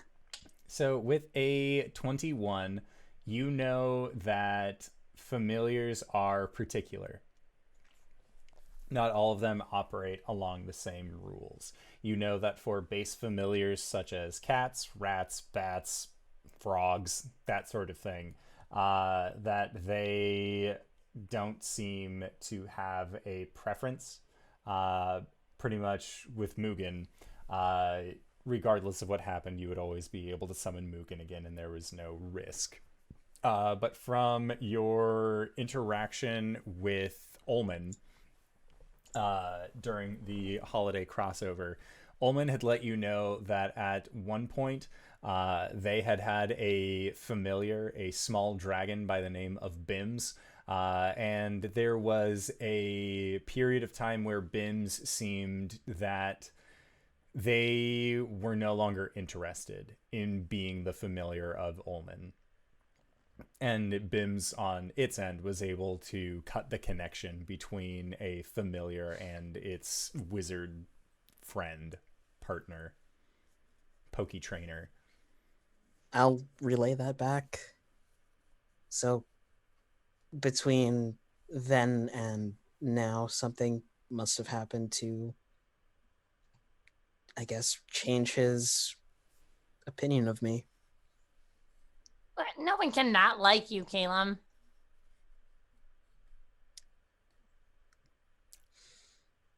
It's the eye zoom from The Office.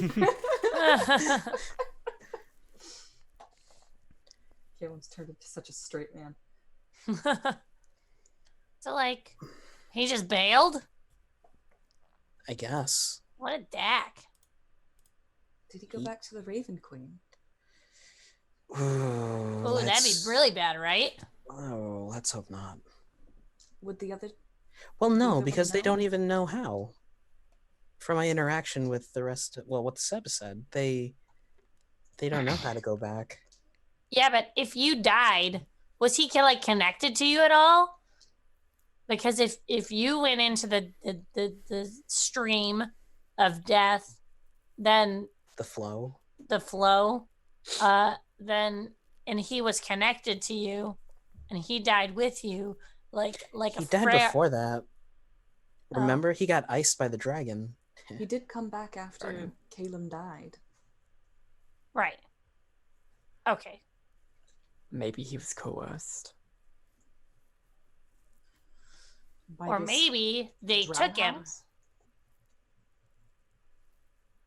I don't like any of these possibilities. Me neither. This is all very unsettling. Can we like locate him? If I objectify him,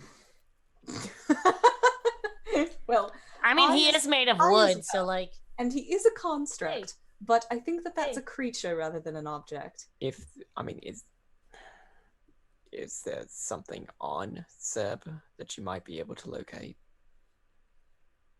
Do you know how to scry yet? Not yet.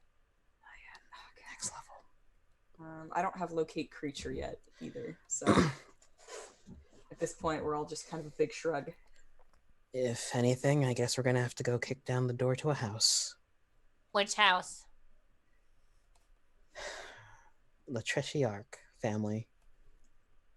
Oh, the what? Oh, those bad. Well, I feel like that's a bad idea. Remember, weren't they like nobody wanted to talk about him? Gwen, do you remember that time when you got beaten up and thrown in the garbage? Yeah. Very similar to what happened to Caelum. And while I will say it probably was a bad idea for us to react so harshly, if we think ahead and make plans, this is exactly within our wheelhouse for something that we might do. Can I just reiterate that last time when that happened, I had to literally pull all of you guys to help me to do that? I'm just going to put that out there You. back in the universe. I was actually very down to help you out. Yes, no, we all were very down to help you out. I feel like I had to pull out the I never ask you guys for anything card. I think you're remembering this differently. Go watch the VOD. Arjan. There was some way to go back and check. During this time, Caelum is prepping another, bringing her back. Mhm. We're moving to the I mean, you Underdark, could just yeah? resummon her, right? Yeah, we're walking and talking. Oh yeah, well, because it dismisses her, so it ends the spell, doesn't it?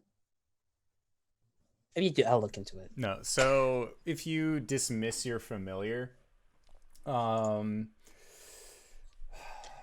Because there is a part of the spell dismissing the where familiar is different than pocketing the familiar.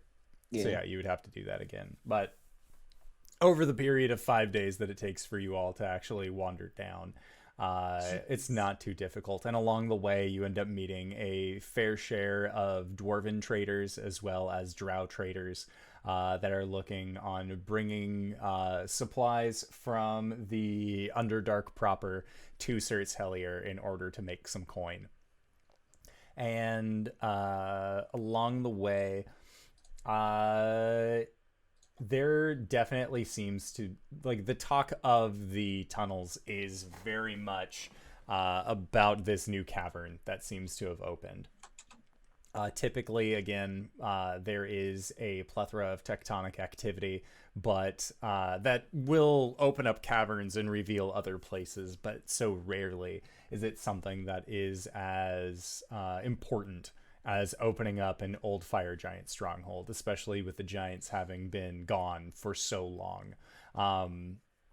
It seems from what you are able to gather on your way that the reasoning behind why both parties are interested in this stronghold is that they believe there to be a stash of this Titan steel that is still there and ready to be taken from inside of the actual stronghold. It seems like the fire giants, large and intimidating as they were also expert craftsmen, and they were some of the last few on the plane that actually knew how to craft with this otherwise unmalleable metal. Is Titan steel considered magic? Titan steel is effectively adamantine. Okay. So it has base magical properties. Gwen. I have a question. Gwen doesn't have a question. The description on my gauntlets is a dark silver colored metal that doesn't describe what kind it is. Are they Titan steel? They are. Solid. Gwen has no idea, right? No, none whatsoever. All right, cool. Cool. Uh, I mean, just she's real- wearing them openly, so if anybody... And that's one of comments those things as well, where like Ruddick's large firearm was made out of that same dark metal. Yeah. Cool. I'm gonna ask one of the traders, either drow or dwarf, if they've encountered anything on the road to the temple, or if there have been rumors. On the way to the stronghold. Yeah, sorry. So on the way to the stronghold, what you've heard is that there are... It's like echoes. It's not fresh sound.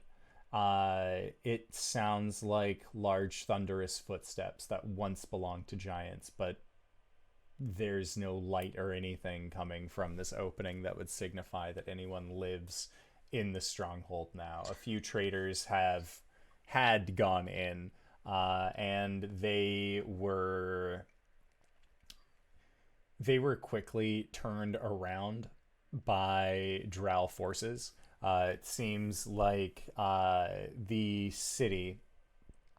drow city of Tel Elyon,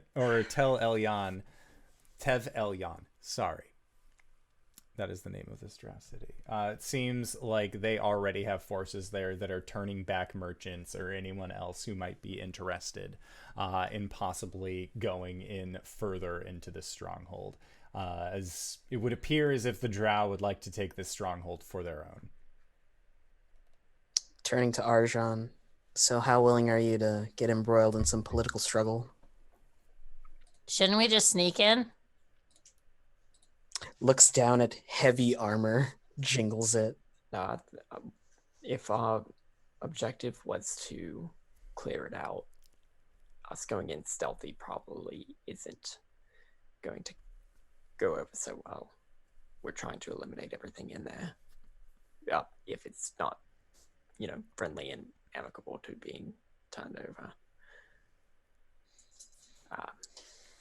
So we have to talk to some drow? Or kill them. We are having this conversation away from the traders. Oh, of course. This is a period of, again, over 5 days. And you heard this information roughly around the end of day 3, beginning of day 4. Do we know exactly what house of drow is in there? Should we make Caelum look not like Caelum? Could I have picked up a mask from the general store? I would say that you could have picked up a mask from either the general store or one of the traders. Make a investigation check. Or a persuasion check.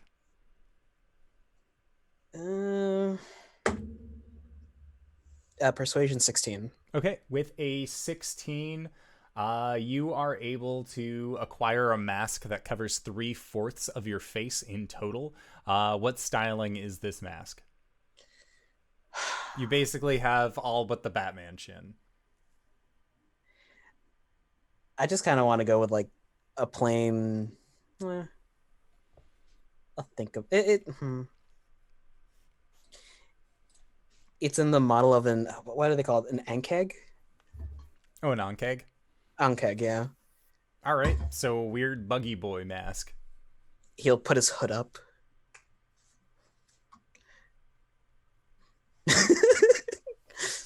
Knights in the courtyard. Okay. And the mask itself is going to cost you 5 gold pieces because of its expert make. Ankeg mask. 5.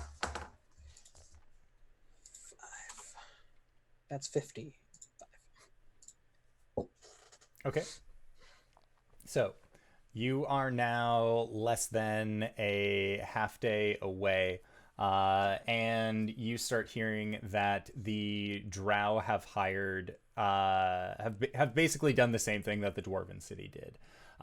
Instead of sending down forces from a specific house or from a specific kind of military style guild, They have instead put a veneer of an explorative mission over a third-party contract to then have the vendors be the ones that will go in, and if anything ends up going wrong, then both the drow and the dwarves can claim that they were not officially involved with whatever it was going on in this location. And as you were getting near, make a survival check. There is one conversation that I wanted to have over the last 5 days. Sure. Was that a survival check? Yes. Mm-hmm. 6. 19. 14. I assume Gwen's just the muscle and not Okay. actually trying to find her way around. So, Caelum, while you are getting near to this stronghold, you actually overhear that there is another entrance to this area other than the primary rift that has been opened up. It's not exactly along the central path. You'd have to do a little bit of navigating through side tunnels in order to get there, but you do know that there is another way to get in besides this front path. I'll put it up to the group. Taking a circuitous route would probably be strategically advantageous. What? Yes, I know that was a lot of big words for me, but sometimes I like to sound smart. We're going in from the back. Nice. Okay. So, and then Arjan, you said that you wanted to have a conversation with who? Neil. Okay. I essentially want to check in on, first off, them, Tarlane and Agravain, and let them know that the mech is almost done. Okay. Sounds good. So what you end up finding out, Newell is doing well, my lord. They are taking care of Tarlayan.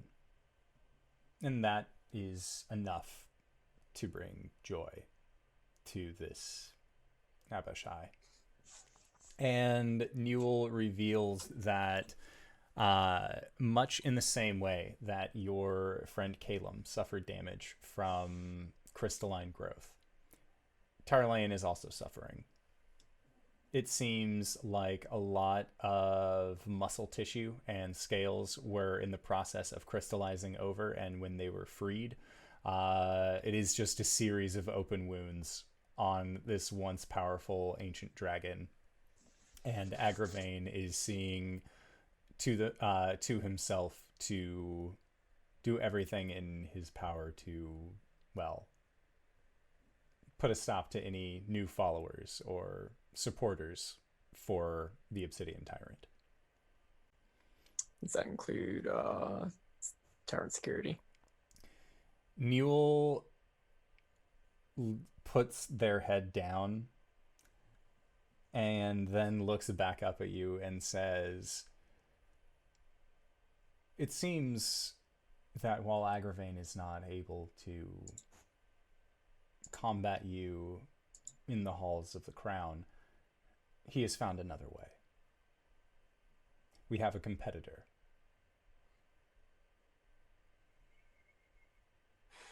They're calling themselves Southpaw Industries." Sorry, what? Southpaw Industries. All right. Good to know. They are purposely trying to cost cut us, my liege. But all we can do is offer a better product, I'm sure.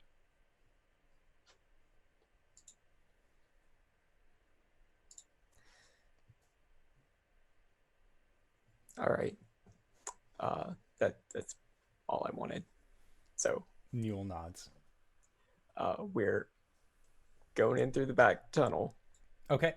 And as you are making your way towards this back tunnel, Arjan, you see from a distance the group of individuals that have been hired by the Drow to kind of fend off anyone coming in to this stronghold. And you recognize one of these figures that is up front. It seems like there are the retinue here, even though they have been hired by the Drow. There is a mix of races. The Drow are non-specific when it comes to servitude. And you see that there are male Drow, you see that there are dwarves, and then you see a human. And this human has acid burns along the side of their face, and you recognize them as Kodeth, one of the other members of your Bloodhunter order from when you were a child. The same member who locked you in a mausoleum for days and anticipated your end. And that is where we are going to call it for tonight's session. So I would like to say thank you to everybody who decided to stop on by and join us for this wonderful first game of a new decade. I love this game and I miss seeing you guys weekly. So, hey RJ, where can we find you? What do you do? Hey everybody, I am RJ here on the channel, but you can catch me at RJustice282 on Twitter and Twitch, where I tweet about the nerdy things in my life and play Overwatch with a couple of people here and in the chat. You can catch me here, of course, today as Caelum, Shatterkai Wizard Cleric, and tomorrow we're playing Curse of Strahd, the final episode. Maybe, kind of, sort of. We'll see what happens. This week, also, myself and the lovely LBHackEmUp will be over at GG Game Nights for our Pathfinder 2nd Edition game. So, let's do it. I'm LBHackEmUp. We will be playing tomorrow, Curse of Strahd. Winks and I have to determine exactly what happened, as Silmi was not in the last couple episodes due to scheduling and whatnot. This week, I'm pretty sure I'm just playing on Sunday. After that, yeah, on G Game Nights with a K. Doing Pathfinder. I'm playing a character that I have lovingly decided is kind of like halfway between Silmi and Ghost. So that'll be fun. Get ready for that.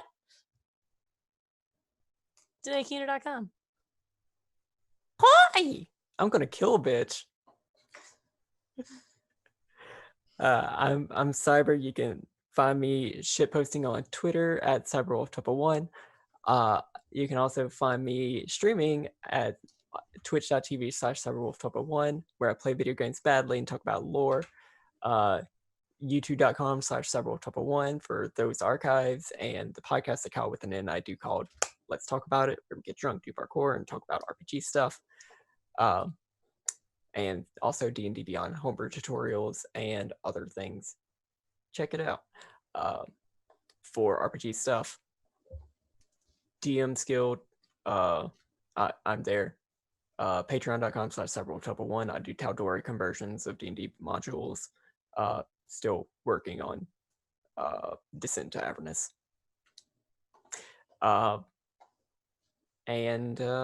Yeah, I'm here. I'm here Mondays as Arjan.